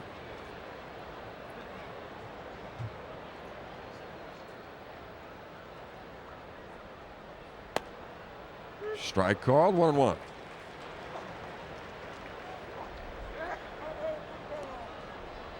Brett Jody, who was acquired from the New York Yankees in the trade that sent Sterling Hitchcock to New York. Just one of the many good young arms the Padres have. There's going to be some fierce competition spring training for spots on this pitching staff. Thompson shows bunt and takes strike 2.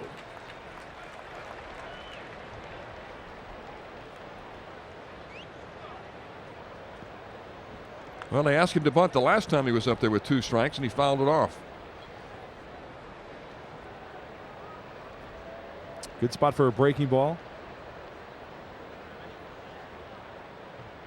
Those sharp breaking balls are tough to bunt. Those are the ones you usually foul off because the good tilt, you actually have the bat out in front anticipating it's a fastball. The ball breaks and you top it. And with 2 strikes, foul ball, you're gone.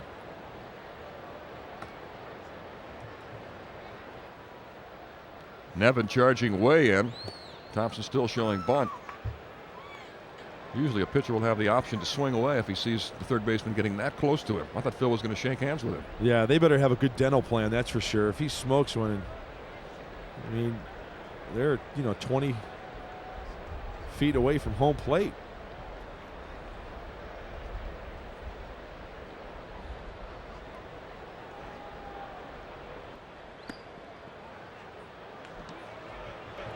Three and 2. Well, now you put yourself in a position to where it possibly get a fastball. And this is maybe one of those situations that we just saw Rich Donnelly give the signs to Thompson. He may very well have him swing away. If he fouls it off, he'll get another crack at it. Rich Donnelly, one of the funniest men in baseball. Give me a rubber band sandwich and make it snappy. Absolutely, you got it right. It's one of his favorite jokes. There goes the runner. And it's popped up foul down the right field line. That's exactly what happened, Mel. He got the fastball, 3 and 2. The runner was going. Hello. Who's number 1? Tony? Fans were in a festive move early when Rickey Henderson got his 3,000th hit his first time up. The game was stopped to honor Rickey. All the players poured out on the field, but the Rockies have taken control of this game with an 8-run 4th inning, and they now lead 10-3. Hall of Famer Dave Winfield here today.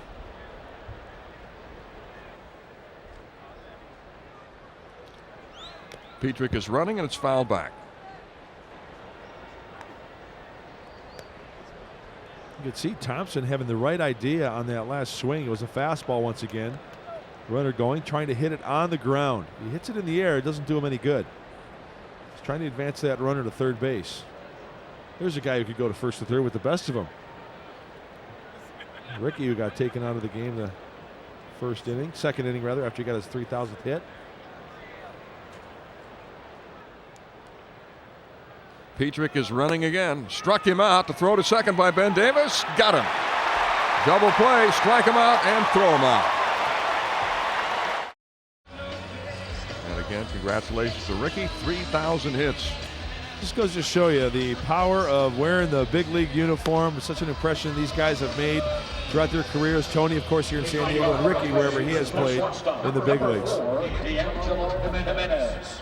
And I'll be honest with you, too. When the Padres picked up Rickey earlier this year, I thought, I was wondering what they were doing. Here's a guy 42 years old. He didn't seem to have too much left. When he first came up, he didn't play well at all, and then he took off for about a 3-week stretch and just carried this club. But it's been great having him here. I mean, he's been productive. He's been a good influence on some of the younger players, and fans have gotten a chance to see some great milestones that might not have been achieved otherwise. I think it's been a great move. I'll have to agree with you. I was quite skeptical too, I have to be honest, but he's great with the guys everywhere you go. Billy Beane, who's a good friend of mine in Oakland, the general manager, he loves Rickey Henderson. He's a great guy. He's a lot of fun. Rickey's one of those guys, if he's on your club, you love him. If he's on the other club,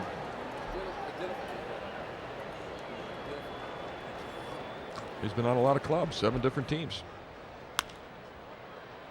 Fly ball toward the left field line. Jacob Cruz on the move. And D'Angelo Jimenez is retired for the first out.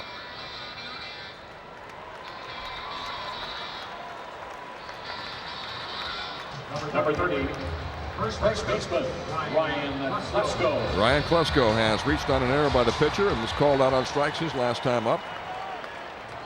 Well, it would be nice as we are in the bottom of the 5th if the Padres could inch back and make it a little closer, maybe a tying run or a winning run, to have good old number 19 come up to the plate. Fastball fouled back.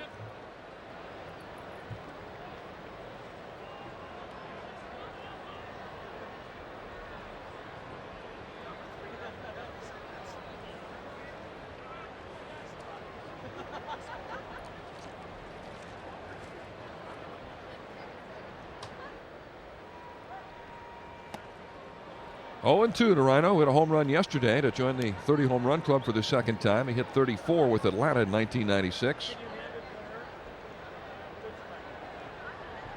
He's also set a new Padre record for RBIs by a first baseman this year with 112. Nate Colbert set the old record of 111 back in 1972. Struck him out. Good slider.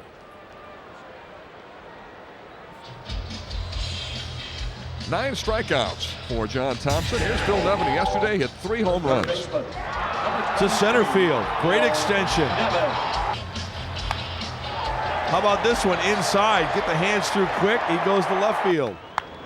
Once again, trying to get up around the letters, but Phil too quick for him. That's a good day, I'd have to say, at the plate. First 3 home run game of his career. Phil today a single in a run and struck out.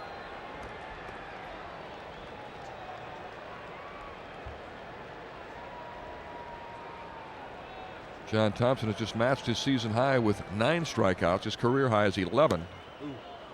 Got good stuff.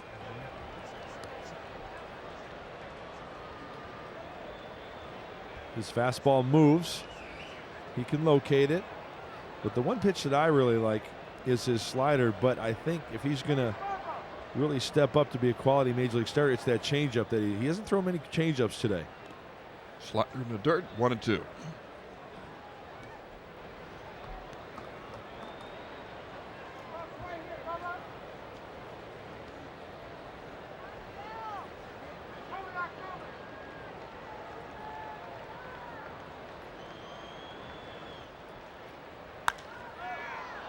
Popped up out into shallow right center field. Terry Shumpert going out, and Pierre taking charge of the situation to make the catch. Juan Pierre leading off. He's had a pretty good day already. A 2-run homer in the 3rd.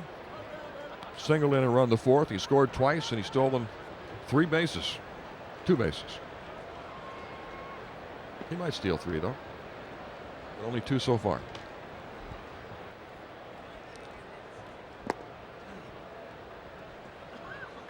One and 1 to Pierre.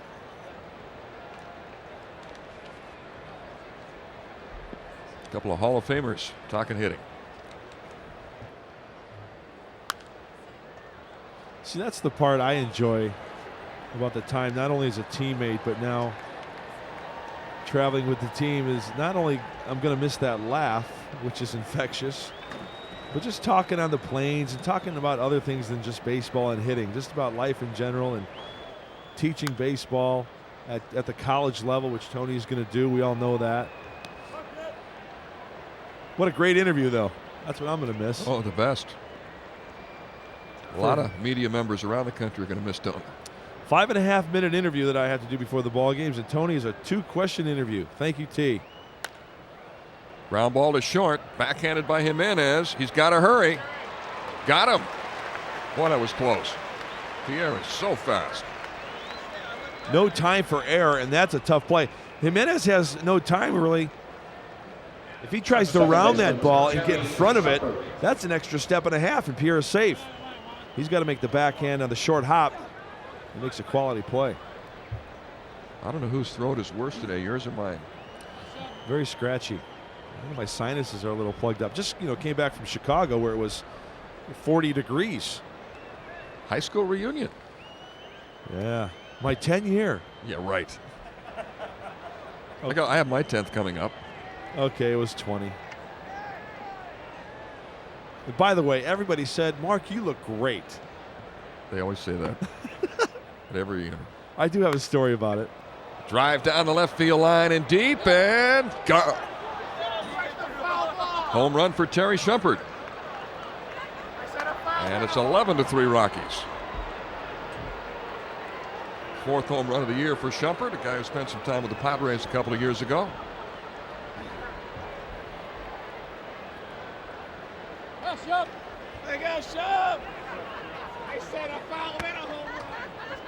Number 17. Terry Shumpert today at second base. He can play a lot of positions. He can play third. He can play short.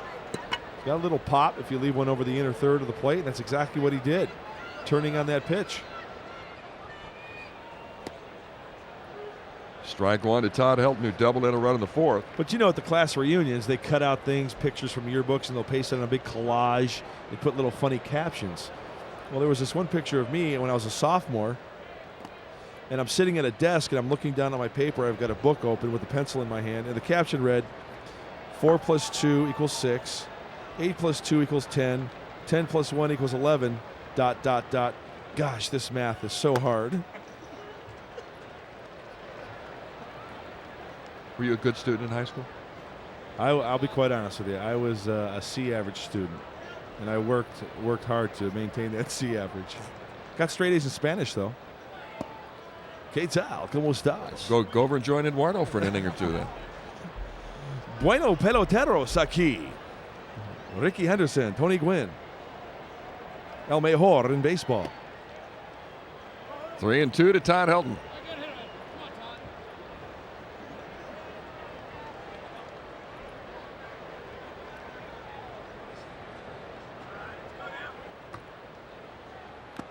Yes. Foul tip off the bat of Helton, and he strikes out.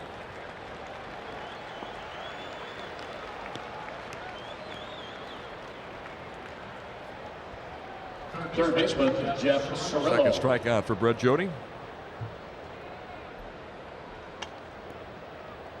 Jeff Cirillo up for the 4th time. He's walked, flied out, singled in a run.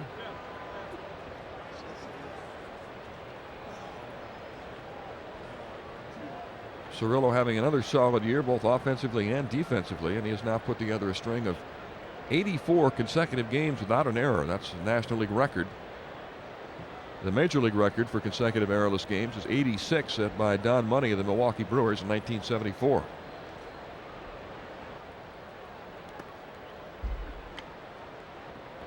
One and 0.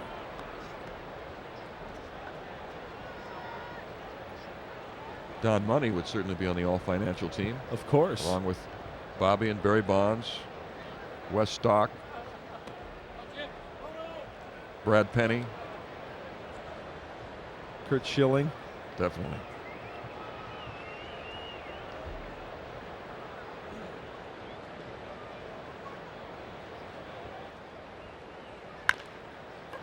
Ground ball to Jimenez. Got it. Bubba Trammell, whoever, takes a strike leading off the sixth. That time of the year, what kind of time? Sound like Elmer Fudd. Bubba Trammell. That Quasi Wabbit. Top foul. 0-2.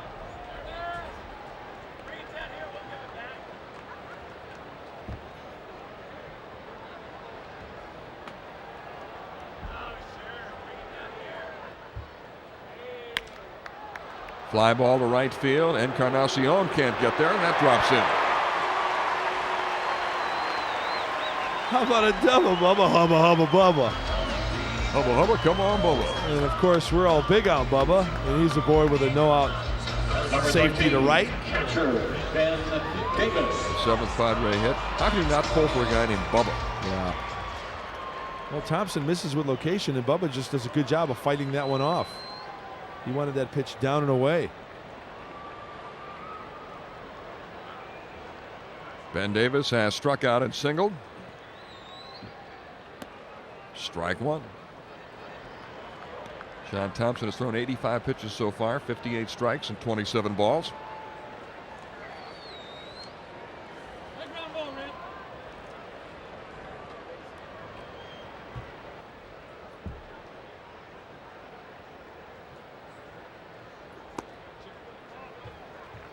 One and one. One of the kids' favorites, Mickey Mouse on his chest. Well, Padre fans hoping that Qualcomm is going to be the Magic Kingdom. Trailing 11-3. It's been Adventureland so far. Hard ground ball to Todd Helton, having trouble getting out of his glove. Fires to second, throw back to first, and they still turn the double play. 3-6-1 with a pitcher Thompson covering first.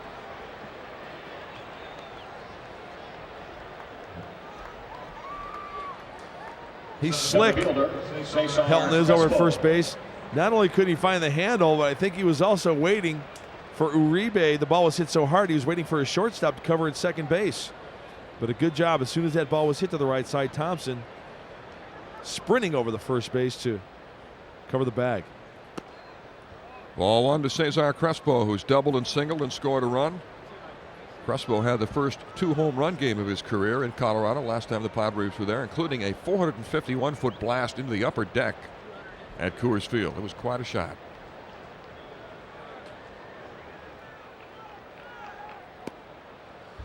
One and one. Well, he has proven that he has power to all fields. For St. Louis earlier in the year, he took a pitch on the outer part of the plate and went the opposite way for the home run at Busch Stadium. Fastball high and away, 2-1.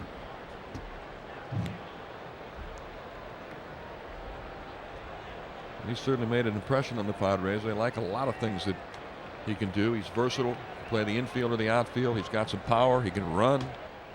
Seems to have good instincts for the game. 2-2. He and Mark Kotsay coming over from the Florida Marlins in a trade that sent Matt Clement and Eric Owens to Florida. That seems like 5 years ago, doesn't it? But it was this year.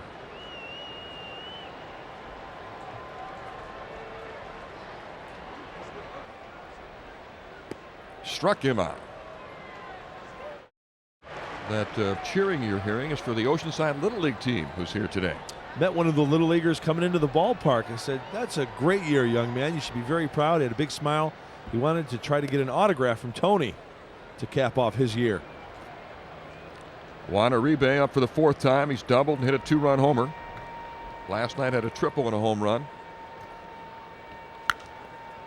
And sends a high fly ball into right field.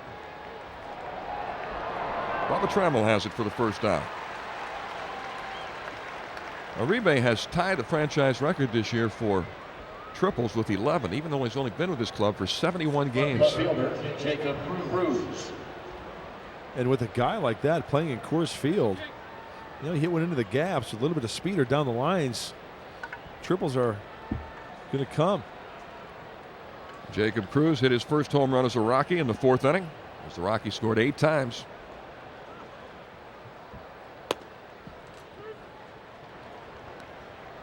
Starter Brian Lawrence gave up 6 runs. Chuck McElroy allowed 3. Brett Jody has given up 1 on a home run in the 6th by Terry Shumpert. 1-1.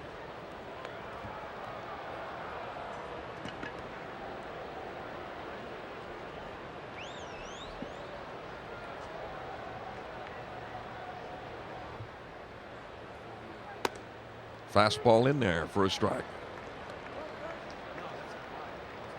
11 runs, 12 hits, 1 error for the Rockies, 3 runs, 7 hits, and 2 errors for the Padres.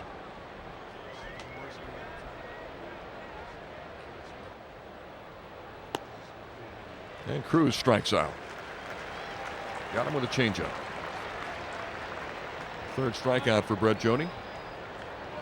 Stay with us after the game. There's an elaborate post-game ceremony planned to honor Tony Gwynn, and I think you'll enjoy it. There'll be some surprises. It'll be something you definitely want to see. Might even want to set your VCR to record it.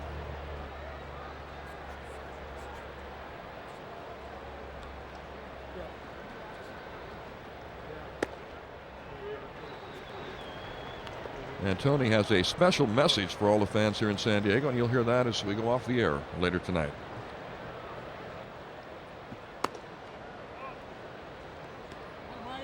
One ball and 1 strike.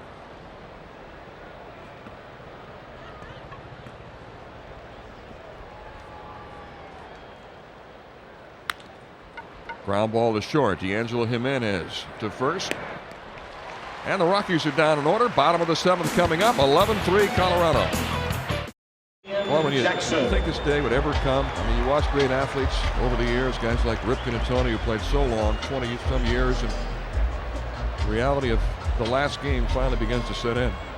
You know, Mel, you have kids. I've got kids, and it just seems like they were born, and then, you know, next thing you know, you look up and they're in high school. It's the same type of situation with Tony. Time goes by so fast. Way too fast. Strike 1 to Damian Jackson, who tripled in a run in the 2nd inning.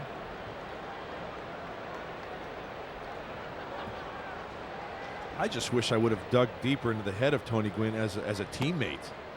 I mean, how dumb am I? No, I'm being honest. You know, as a pitcher, you want to find out what a hitter's perspective is. But on the flip side of that, the argument is not everybody is as smart as Tony Gwynn. You know? So a lot of hitters might not think along the same way as Tony. So some guys just have no clue. They go up there, they see ball, hit ball, which is a good approach. But Tony's just so darn smart. Slider misses, 1-2. One of those young men at San Diego State are really got to be looking forward to having Tony as their coach. Can you imagine what you can learn from him?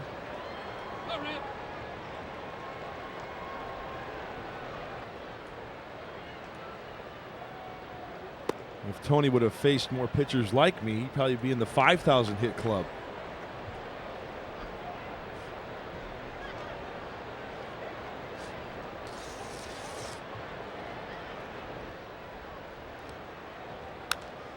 Foul back.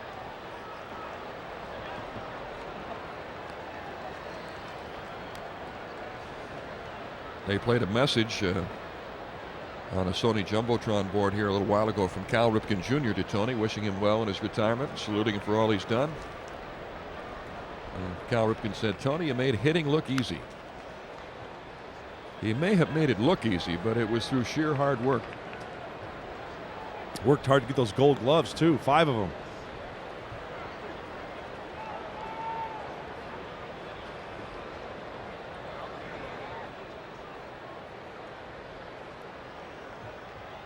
Fastball got him. That's strikeout number 11 for John Thompson, who's just matched his career high.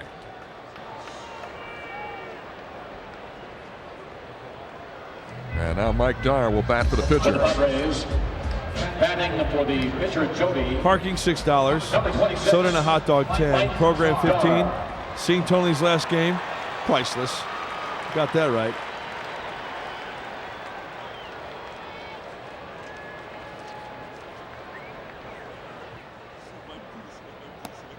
Ball one to the pinch hitter Mike Dar, hitting .278 with 2 homers, 34 runs batted in.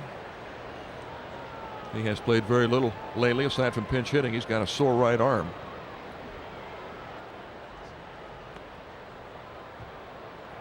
I would think about now for Tony Gwynn, the reality of the end has to be setting in.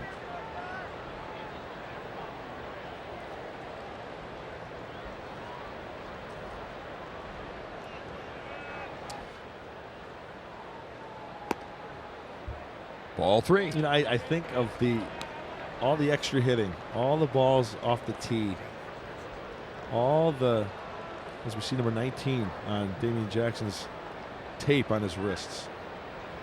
All the pitches that guy has seen, all the swings of the bat.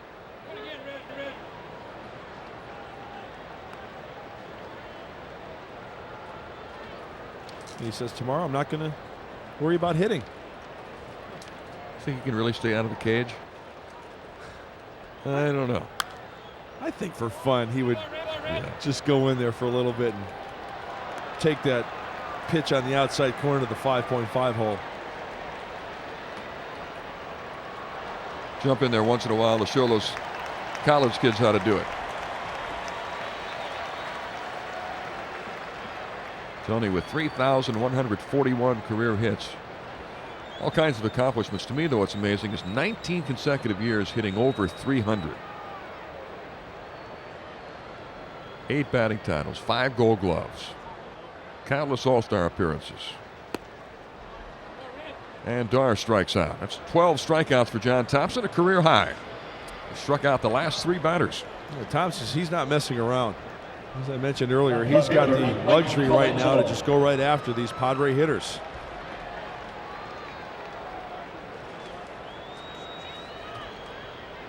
Mike Colangelo 0 for 2 since taking over for Rickey Henderson in left field.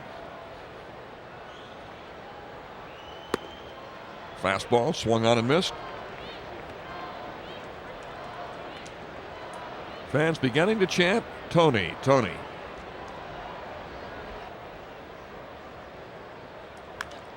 I would think he'd come up in the 9th. And this game pretty far out of reach. If it was a close game, he might have come up in a more strategic position, but with the score the way it is, he'll probably come up in the 9th.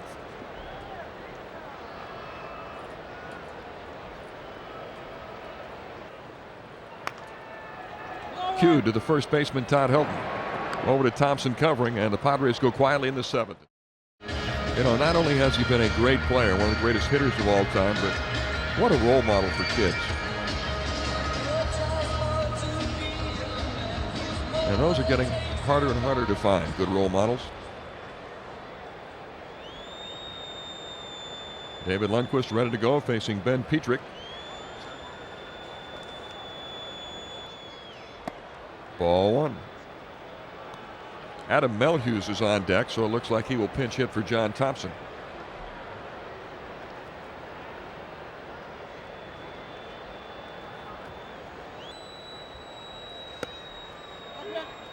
One and one.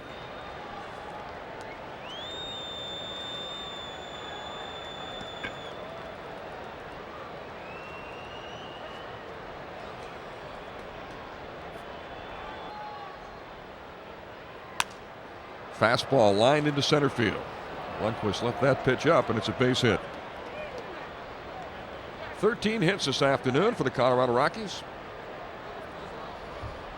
Well, Dave Lundquist gave up a run on 2 hits. He had an inning to work Thursday against the Dodgers. Signed as a minor league free agent February 6th. Spent the 2000 season with Aberdeen, the Atlantic League. It's an independent league. Adam Melhuse pinch hitting for John Thompson. Melhuse hitting 186 as the backup catcher.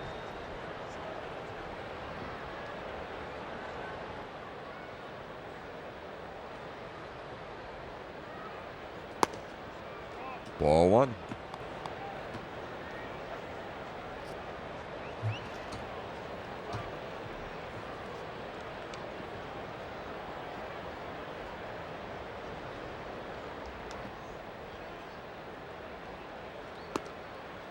Well, with Jeff Bagwell leading the way today, Houston beat St. Louis to win the Central Division, so Playoffs begin on Tuesday. Atlanta will open their series in Houston at Enron Field on Tuesday. St. Louis will be at Arizona. Cardinals still going in as a wild card.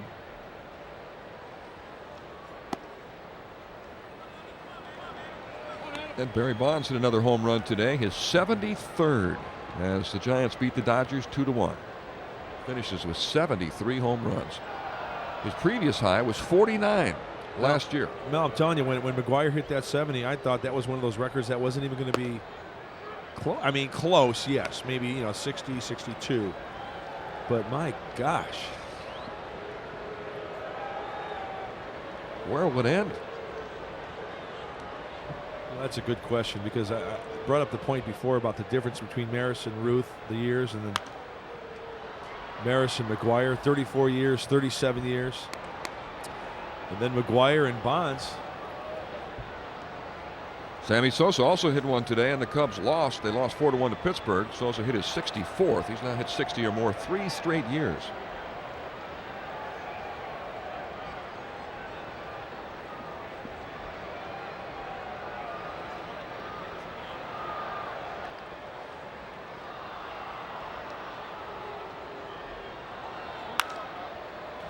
High fly ball into left center. And Mike Colangelo makes the catch. Did you see where Cesar Crespo was on that fly ball, that routine fly ball to the left? Playing center field. As soon as that ball was hit, he was sprinting over to back up. Colangelo is camped. That's great hustle, great heads-up play by Cesar Crespo.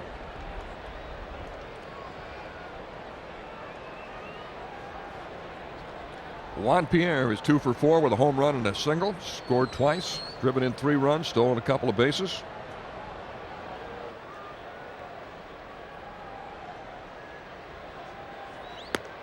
Looks like this guy is going to be the Rocky center fielder for years. He's only 24. Very fast. You needed somebody with a lot of speed to cover the outfield at Coors Field. And he's a terrific leadoff guy. Over 200 hits this year.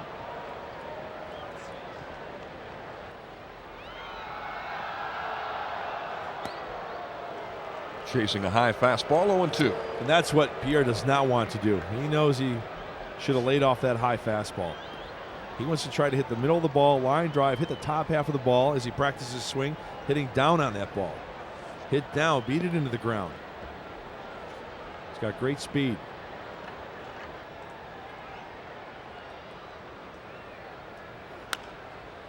Popped up foul out of play with 2 stolen bases today. Pierre now has 46. He's only the second player in Rockies franchise history to steal at least 40 bases in the season. Eric Young did it twice.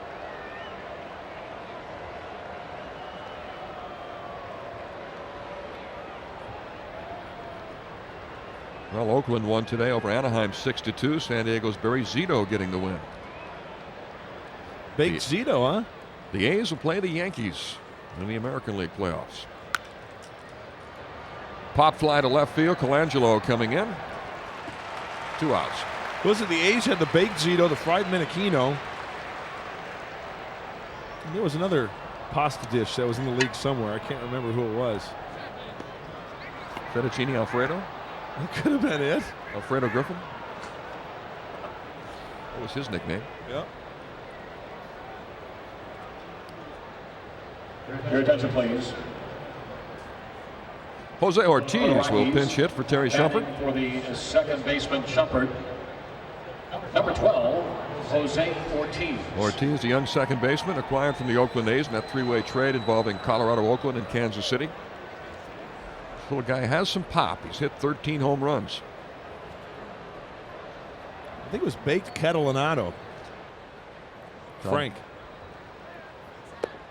0-1. From the Texas Rangers.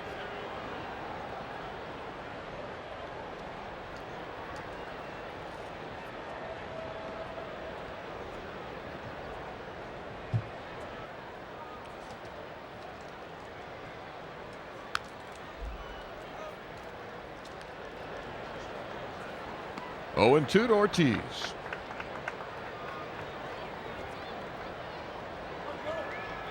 Well, the Oakland A's have done such a great job developing their own talent. Ortiz, Miguel Tejada, Eric Chavez, the kid from San Diego. I think you really have to credit the A's because they were getting blown out so early by Seattle that they still kept their focus. And I remember interviewing Eric Chavez right here, and they were out of the race in the beginning of June. They were 8-18 to start the season. Art Howe almost lost his job, and yet they've won 101 games. And the second best record in baseball. Unfortunately, the team with the best record is Seattle in their own division. And Eric said, we've got to concentrate now on the wild card. So they finished with 116 wins, 46 losses. Is that amazing?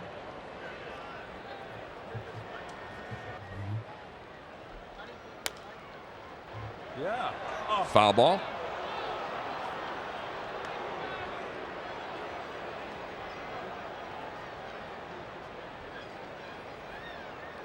Let's take a look at this ball. The ball, if it goes over the bag, ooh, Ben Petrick kind of.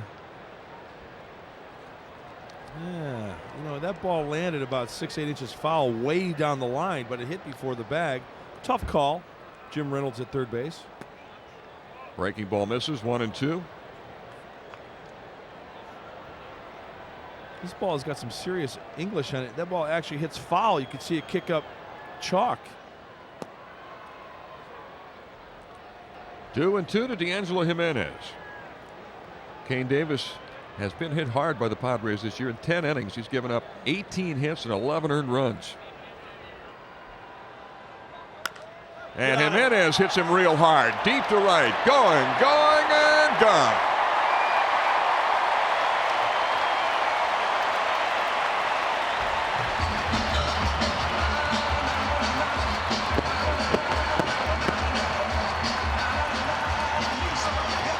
Third home run of the year for D'Angelo Jimenez, and it's now 11-4 Colorado. And DJ gives the Padre fans something to cheer about here in the 8th inning. First baseman, Ryan Fresco. Kane Davis trying to throw a fastball in. He's got a fastball that sinks over the heart of the plate. By that swing, it looks like D'Angelo Jimenez likes the ball down. It looks like it goes down the tunnel, or it's caught by that fan. Ball 1 to Ryan Klesko.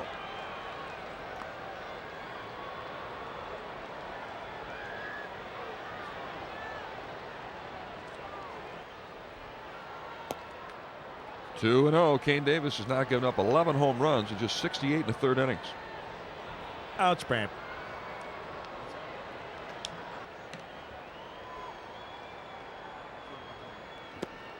Changeup swung on and missed. 2-1.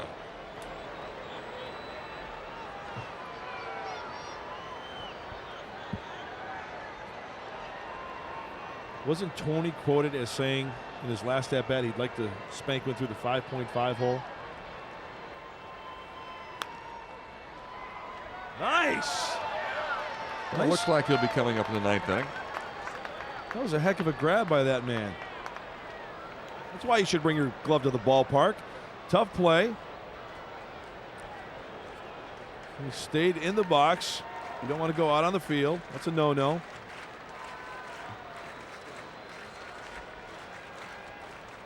Breaking ball is smoked into right field. Rolling into the bullpen. Klesko digging for second base. And he once more headed for third. The relay throw by Ortiz, and he's in there with a triple.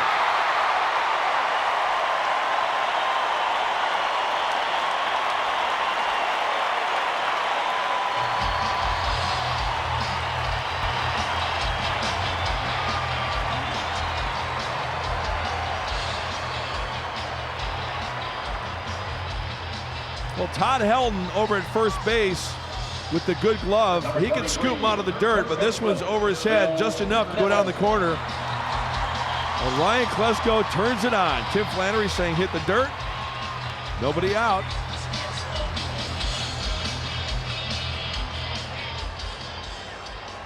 So a home run by Jimenez, a triple by Klesko, and now Phil Nevin coming up as the Padres continue to pound Kane Davis. Boy, they had this guy's number.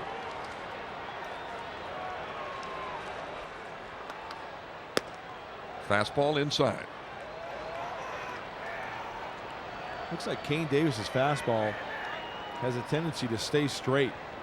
And it seems like the Padre hitters, when he's out there, they're not missing with the mistakes he's throwing up there. 2-0 to Phil Nevin. So in 9 games, a total of 10 innings, Kane Davis has now given up 13 earned runs and 20 hits. He's also walked 9. Justin Spire throwing in the Rockies bullpen.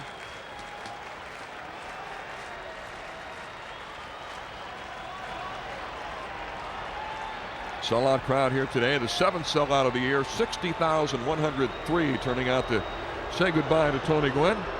That brings the Padres' total attendance this year to 2,378,116.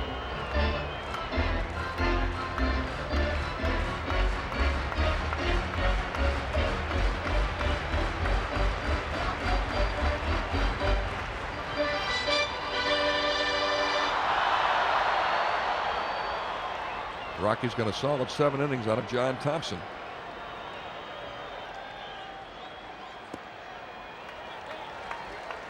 Thompson set a new career high with 12 strikeouts in 7 innings before leaving. 3-0 to Phil Nevin. Well, we still have a ways to go in the event of a big inning, but if the Padres were to put together 4, 5, 6 run inning, do you send Tony Gwynn up with the tying run on base? Absolutely. That's the situation Bruce Bochy's hoping for. Well, Davis continues to struggle as he walks Phil Nevin. And here's Bubba Trammell.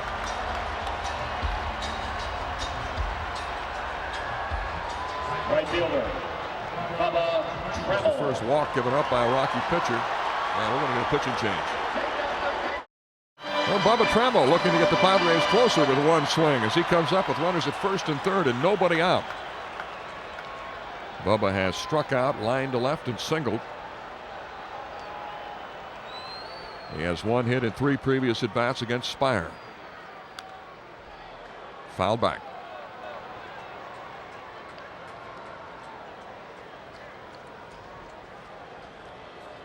Giants finished up with a win today, beating Los Angeles 2-1. Barry Bonds hit his 73rd home run. Sammy Sosa hit his 64th for the Cubs in a loss to Pittsburgh.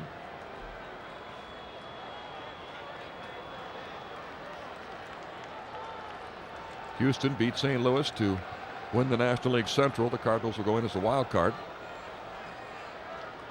So everything pretty well wrapped up. Rickey Henderson got his 3,000th hit, his first time up. Strike 2. Good tailing fastball from Justin Spire, pecking away at the outside corner. Watch the movement. That ball actually comes back.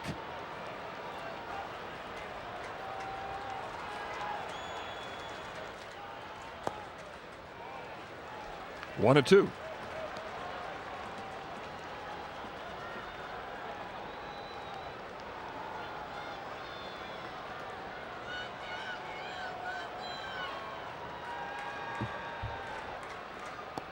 Slider low, 2-2.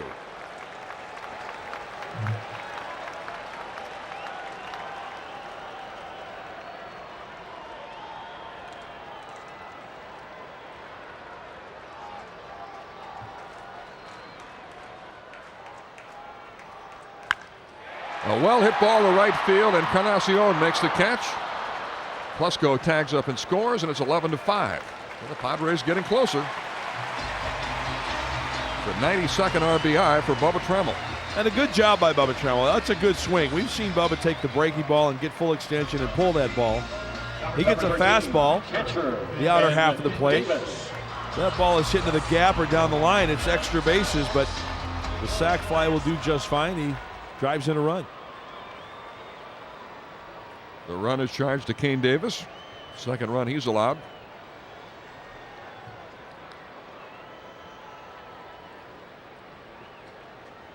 Ben Davis 1 for 3 today. Ben, who picked up his first big league hit against the Colorado Rockies here at Qualcomm Stadium in 1999.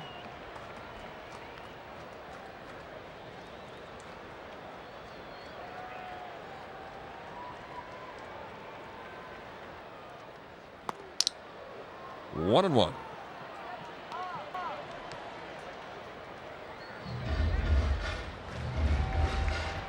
Milwaukee beat Arizona today 15-5. Philadelphia down Cincinnati 4-1, the final games of the season. Montreal shut out the Mets 5-0. Florida beat Atlanta 4-2.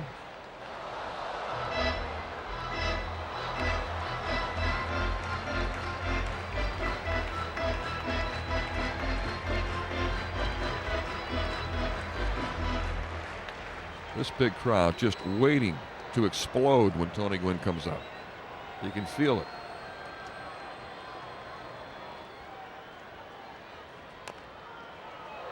Cued up the third baseline, barehanded by Cirillo, and he makes a terrific play. Jeff Cirillo, who leads National League third baseman in fielding.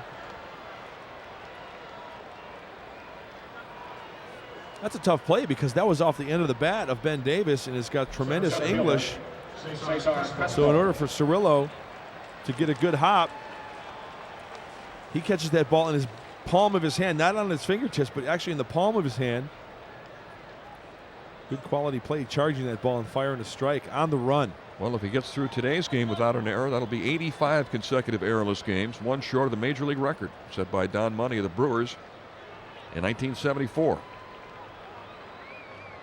Cesar Crespo has singled, doubled, struck out his last time up.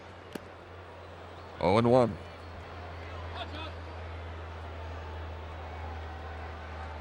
Mike Myers is throwing in the Colorado bullpen. Game on.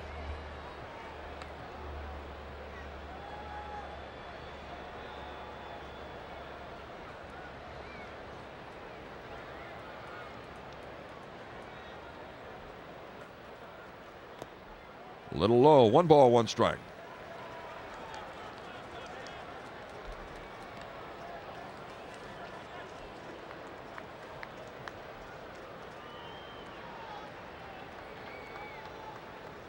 How bad does Tony want to get a knock when he comes up to the plate to finish it off?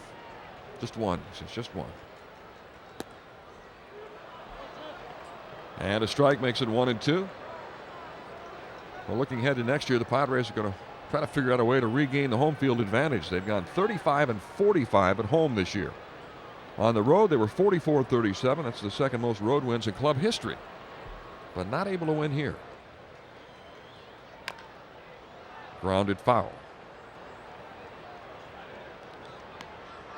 The Padres and the Braves are the only major league teams with winning road records and losing home records.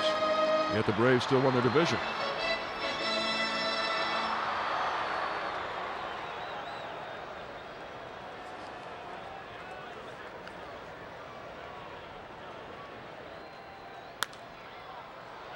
Foul ball. Talking about having difficulty winning at home. How about the Cincinnati Reds? Going into today's game, they were 27-53 at Synergy Field. Yikes.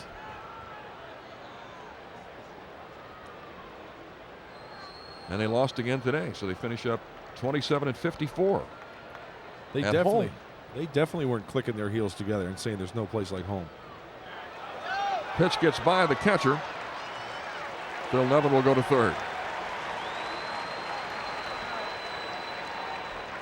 So a wild pitch charged to Justin Spire.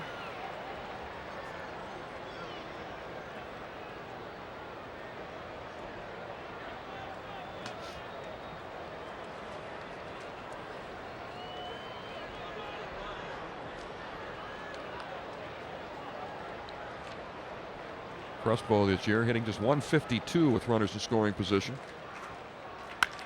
But he hits this one well into center field. Juan Pierre dives and makes the catch. A terrific play by Pierre, but the Padres pick up 2 in the 8th to cut the Rockies' lead to 11-5. Padres make some changes. Jeremy Fekoch comes on to pitch. Phil Nevin getting a big hand as he comes off the field, being replaced by Alex Arias at third base. And Kevin Witt is at first. What a year Phil Nevin had. 41 homers, 126 runs batted in, a batting average over 300. Ryan Klesko also having a big year as he comes out, replaced by Kevin Witt. Klesko finished with 30 home runs. One of the best 1-2 punches in baseball. Klesko with 30 homers and 113 RBIs. 2 first-time All-Stars. You're absolutely right. Quite a year. They should be very, very proud. As the young man on the mound should be very, very proud how he has come up to the big leagues and done an outstanding job out of the bullpen for the Padres. Well, Klesko and Nevin, both hitting 30-plus home runs, the second time in club history that's happened. And the two of them combining to drive in 239 runs, most ever by two Padres. Ground ball up the middle. Jimenez positioned just right. And a throw a little low and dropped by Kevin Witt.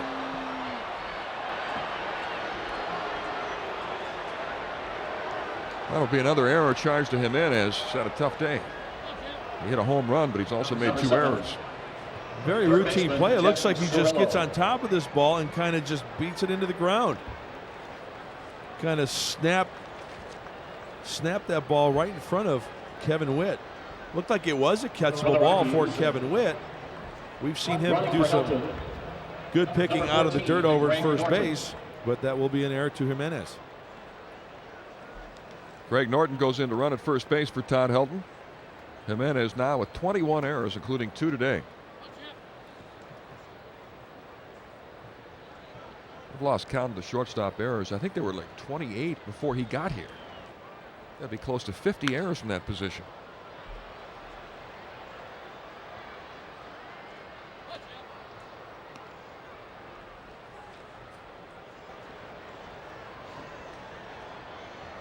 You know, speaking of shortstops, what's going on with Chris Gomez? He goes down to Tampa Bay and he's hit 8 home runs. It's always nice to turn on the highlights and see Gomi hitting the home runs. 0-2.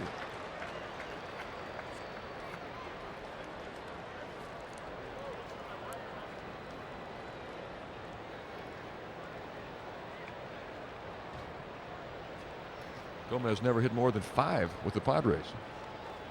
He's hit 8 in less than a full season in Tampa Bay.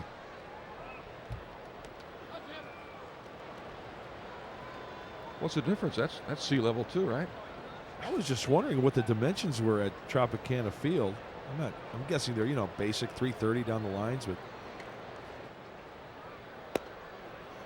2-2 to Jeff Cirillo.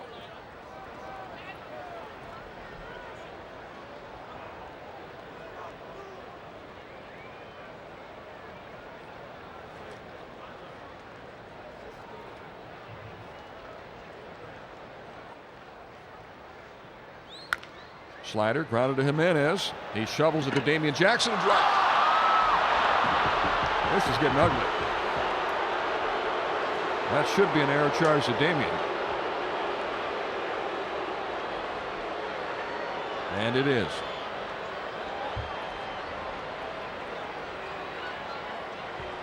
That's just a good old-fashioned boot. Happens to the best of them. Looks like maybe Damian might have taken his eye off the ball just a little bit. That is only the 8th error by Damian, who really has played well all year at second base. Oh, he's been spectacular. Probably one of the best that I see that go out. Remember, he left the ground, full extension, about 4 feet off the ground, diving into center field to make the catch. Last homestand. 4 errors today by the Padres. Juan Uribe takes a pitch low. Padres now have 145 errors.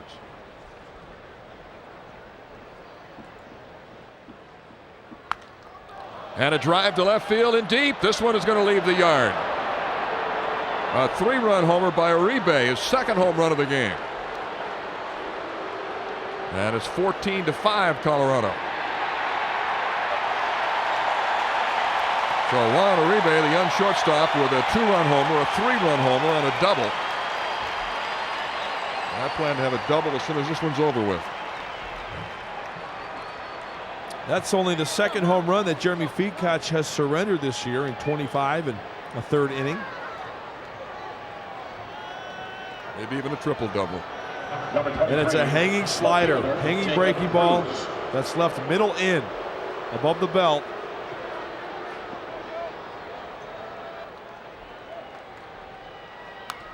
Jacob Cruz fouls off the first pitch. Well, to answer my question earlier, the dimensions of Tropicana Field, left field line is 315. Right field line is 322. Straightaway center is 404. So maybe Gomi's, you know, playing pepper with those foul lines. I don't know. Referring to Chris Gomez, we're talking about his home runs. Is 8 this year.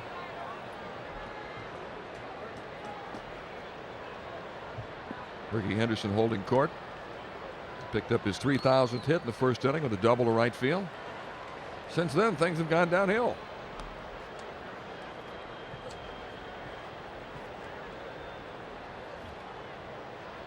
The only Padre pitcher who's not given up a home run was David Lundquist, who worked one scoreless inning in the 8th.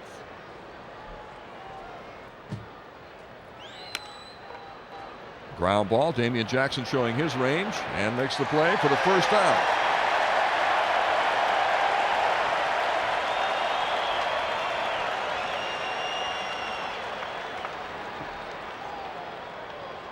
Right fielder, Mario Encarnacion. Colorado Rockies with 5 home runs today. 2 of them by Juan Uribe. Juan Pierre, the leadoff batter, hit only his 2nd of the year. Terry Shumpert hit 1, only his 4th of the season. Uribe has hit 2, numbers 7 and 8. Jacob Cruz hit his first.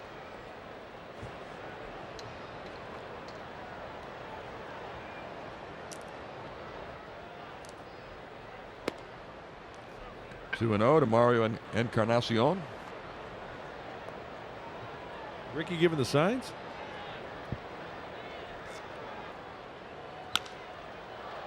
Fly ball into right field. Bubba Trammell has it for the second out.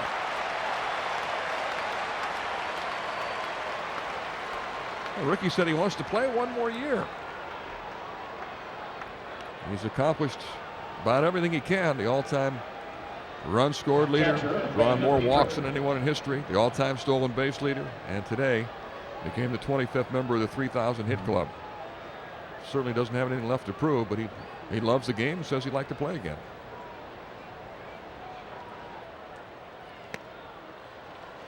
Oh, and 1 to Ben Petrick.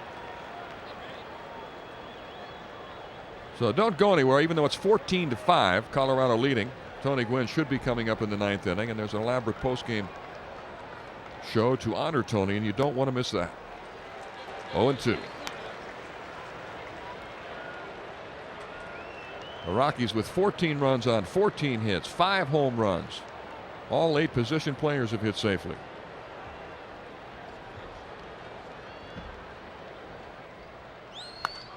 And a high fly ball to left. This has a chance. Colangelo back. And he's got it. But a 3-run homer by Juan Uribe makes it 14-5 Colorado as Tony Gwynn gets ready. Tony Gwynn will be batting second in the bottom of the 9th. His final plate appearance as a Padre. We also have a new third base coach, Rickey Henderson. So Rickey was warming up last half inning. What he was doing, he was practicing, giving those signs. Some changes for the Rockies. Brent Butler is in at third. Greg Norton stays in at first base, and Jose Jimenez on the pitch. Damian Jackson. Justin Spire worked 1 inning.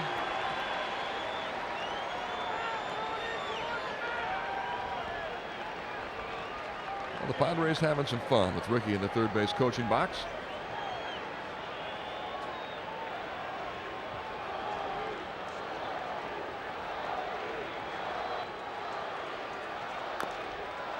Foul ball, strike 1 to Damian Jackson. So Rickey, after scoring all those runs in his career, he's going to see what it feels like to send somebody home, hopefully here in the 9th. See if he gives any signs here.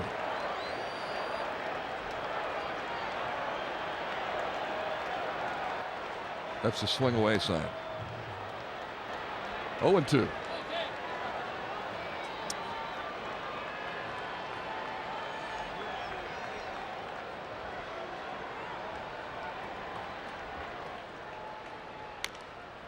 Ground ball to short.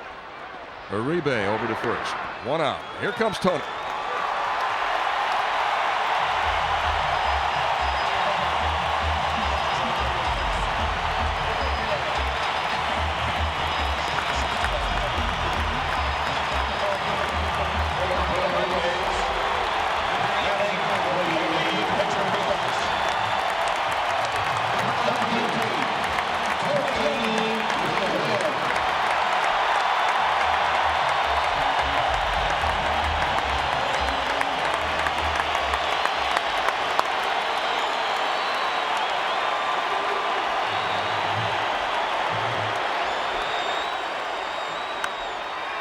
Ground ball to short. Uribe is up with it. And that didn't take long. Tony Gwynn's final at bat as a member of the San Diego Padres, saying goodbye to this sellout crowd. A star for 20 years. You can almost see the tears welling up in Tony's eyes. It's got to be very emotional for him.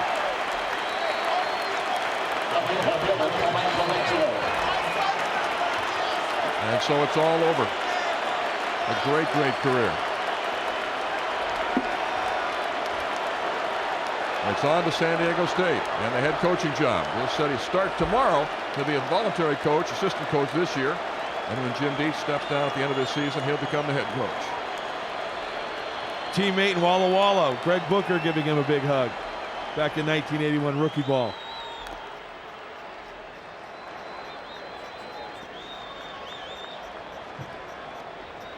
How about that? Tony Gwynn's next game Tuesday, February 5th, 6 p.m. Tony Gwynn Stadium as San Diego State meets University of California, Riverside. Good luck to Tony in his coaching career. Jimenez with a comebacker, and that's the ball game. Well, the Rockies win at 14-5, but the story today is right there. Tony Gwynn bringing the curtain down on his future Hall of Fame career. Rickey Henderson getting his 3,000th hit. Our thanks to Tony Gwynn's ceremony will begin in just a few minutes. Buddy Bell out to congratulate Rickey Henderson. Buddy once played against Rickey Henderson. Our thanks to Tony's ceremony. Padres hugging Tony Gwynn.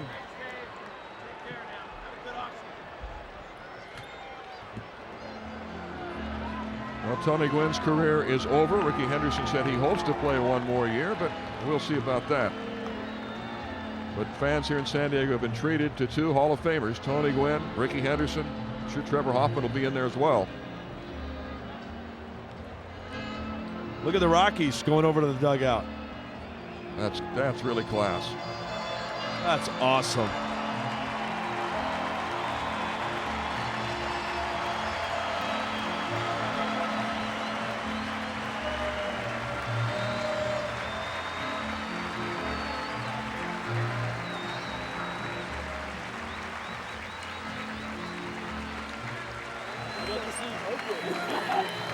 Dave Garcia, resident here in San Diego. Danny Maselli, how you doing? All right, thanks. Nice job. All right.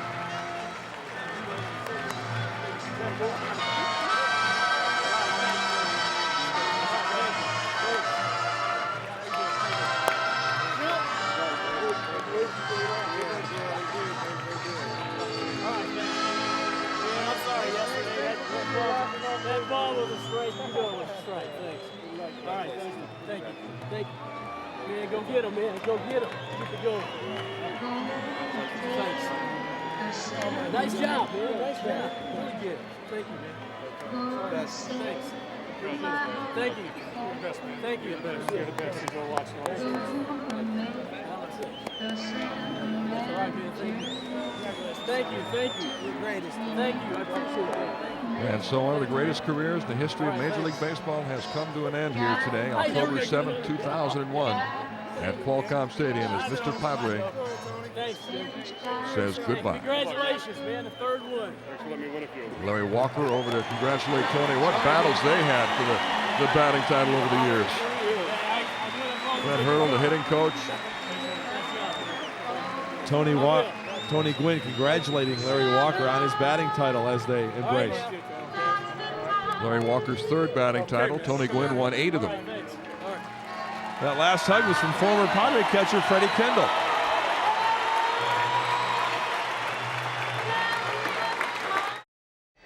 All right, well, it's a love fest here today for Tony Gwynn and for Rickey Henderson. Rickey, how you feeling? I feel great. You know, I'm really excited. You know, this was a special day, and especially being here for Tony Day.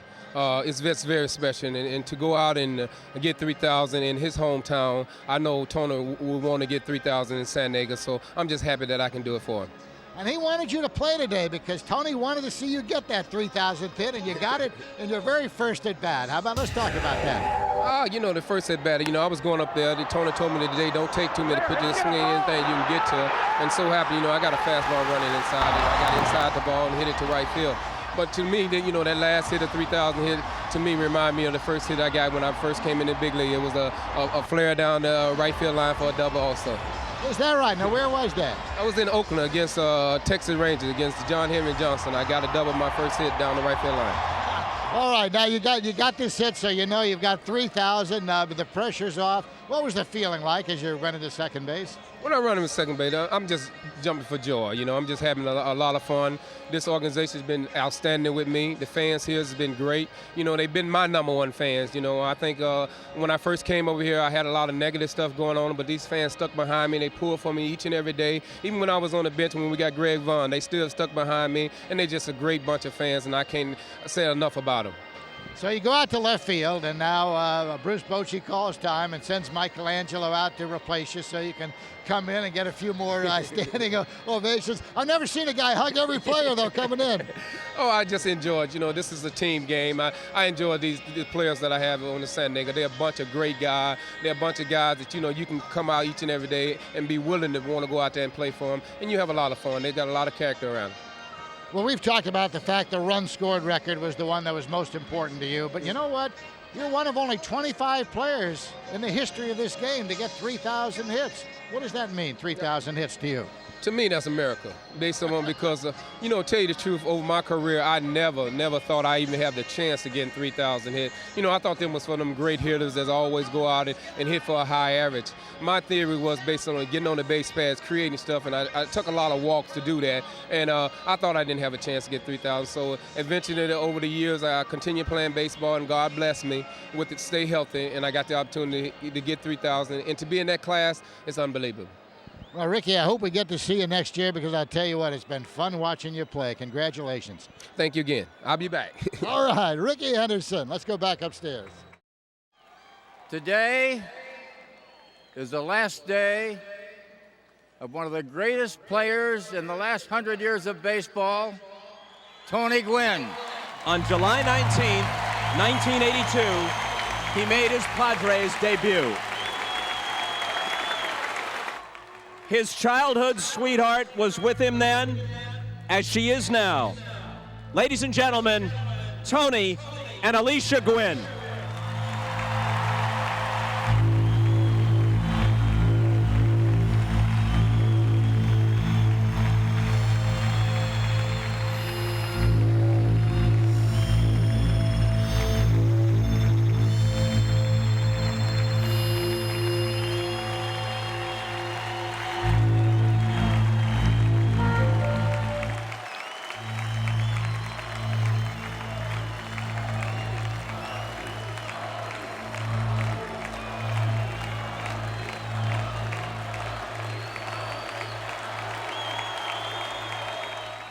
Tony, we have a special message for you, received earlier today. It reads this way. To Tony Gwynn, you have long been one of my heroes. No one has ever exceeded you in personifying the finest aspects of baseball and competitive sports. Rosalind and I wish you a wonderful and successful retirement as you move on to other great accomplishments. With gratitude and best wishes, former President Jimmy Carter.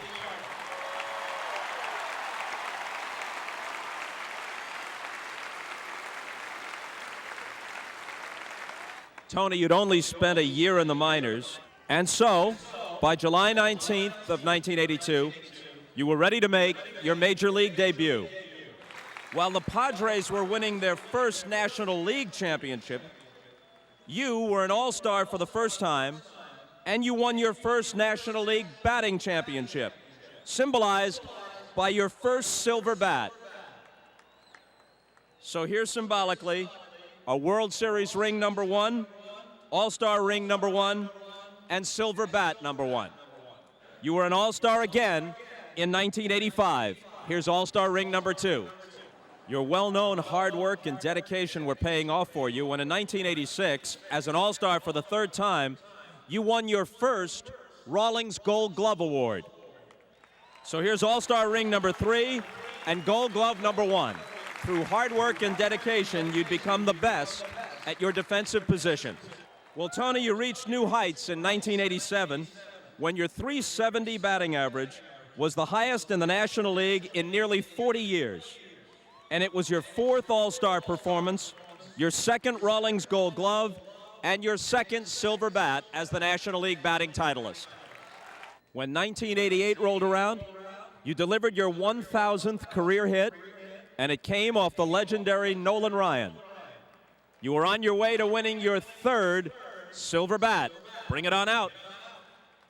Then in 1989, it was your 3rd Gold Glove, your 5th All-Star game, and in a memorable head-to-head competition against San Francisco's Will Clark, you knocked 6 hits in your last 8 at-bats to win your 4th silver bat.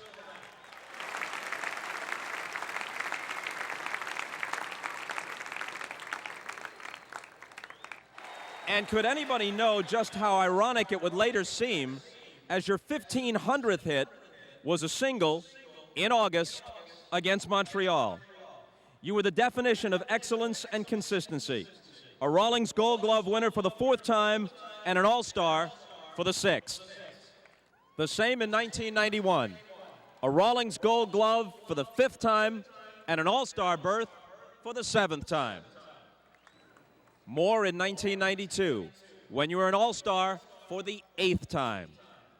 And again in 1993, an All-Star berth for the 9th time. On to 1994.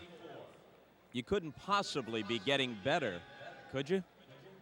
In a season that was cut short, you hit .394 and might have surged past .400 if the season had been played to its completion. Still, it was the best mark since .406 in 1941 by San Diego's own Ted Williams, who was about to become a major influence on you, as if you needed the help. During that '94 season, you had your 10th All-Star appearance, and in that game in Pittsburgh, you raced around from first base to score the winning run in extra innings to give the National League its first win in 7 years. And of course, for that .394 batting average, you won a richly deserved 5th silver bat. That one was for hitting .394. That's the highest batting average in the big leagues in the last 60 years. Change came again in 1995 for the Padres, where you would remain while others had departed. And as ever, you earned another trip to the All-Star game, your 11th, and you won your 6th silver bat. The 1996 Padres were a talented bunch, and the team returned to glory. Meanwhile, you were an All-Star for the 12th time, and you hit .353 to win silver bat number 7. In your 16th year, Tony, you were still getting better. Incorporating Ted Williams' wisdom and working relentlessly, you complemented a .372 batting average with 17 home runs and 119 RBIs. You were an All-Star for the 13th time and the winner of a silver bat for an incredible 8th time, matching Hannes Wagner's National League record. No one in the history of the National League has ever won more, and only Ty Cobb won more in the American League. And now on to 1998. You were an All-Star for the 14th time. You hit .321 to help lead the Cub to another National League West title, and another World Series ring is put in place. By 1999, we were counting down, and no one should have been surprised when that season's biggest milestone came again in August, again in Montreal, again on your mother's birthday. Well, you were an All-Star for the 15th time, and your place in Cooperstown was etched in bronze. Here's All-Star ring number 15. And now here we are in 2001, and you've once more joined the All-Stars 16 times for you, and once again, you've hit over 300. Appropriately for you, that's 19 times.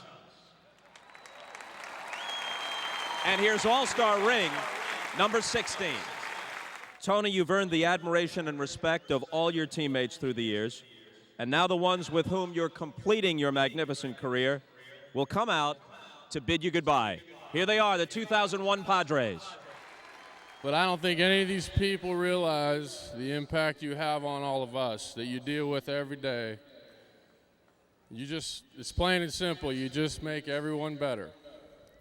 And we, as a team, are trying to think of something to give you. And I remember this year in Milwaukee, you got a jacket. Well, you got something to go with the jacket.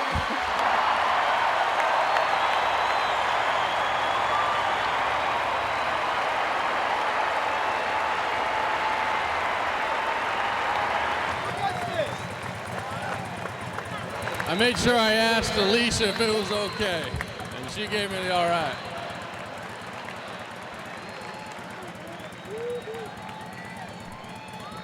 It's one of my greatest honors to be able to say now, ladies and gentlemen, Tony Gwynn.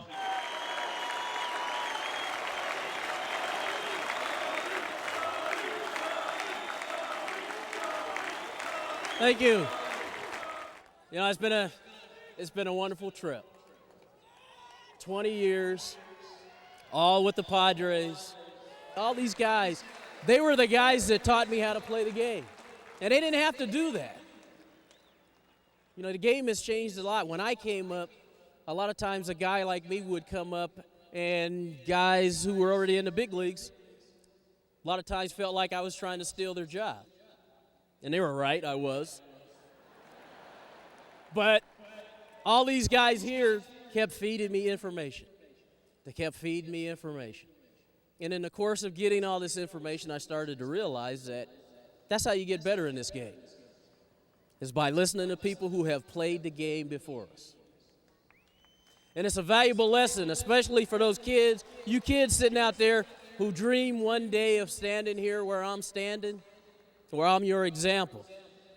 I'm the example of a guy, excuse me, who has worked hard and had some success. Never did I dream I would have the kind of success that I've had. But the lessons that I learned early, I've tried to emulate as I've gotten older and I played longer. These guys standing back here in these blue uniforms, you should be so proud of the way these guys have played the game. I think it's important that before I leave here tonight, that I let each and every one of you people here tonight know how important you guys are in our lives.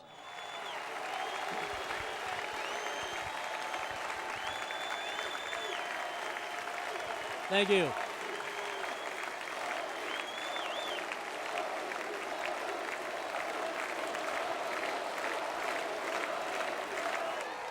Thank you.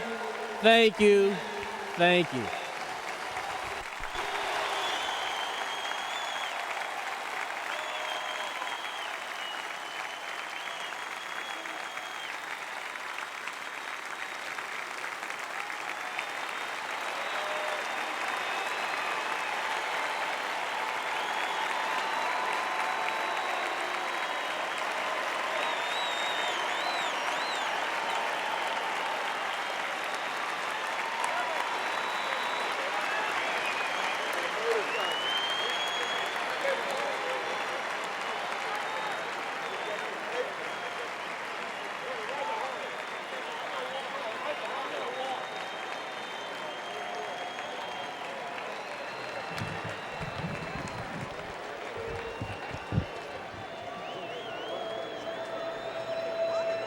Quite a ceremony to honor the greatest Padre ever, Mr. Padre, Tony Gwynn.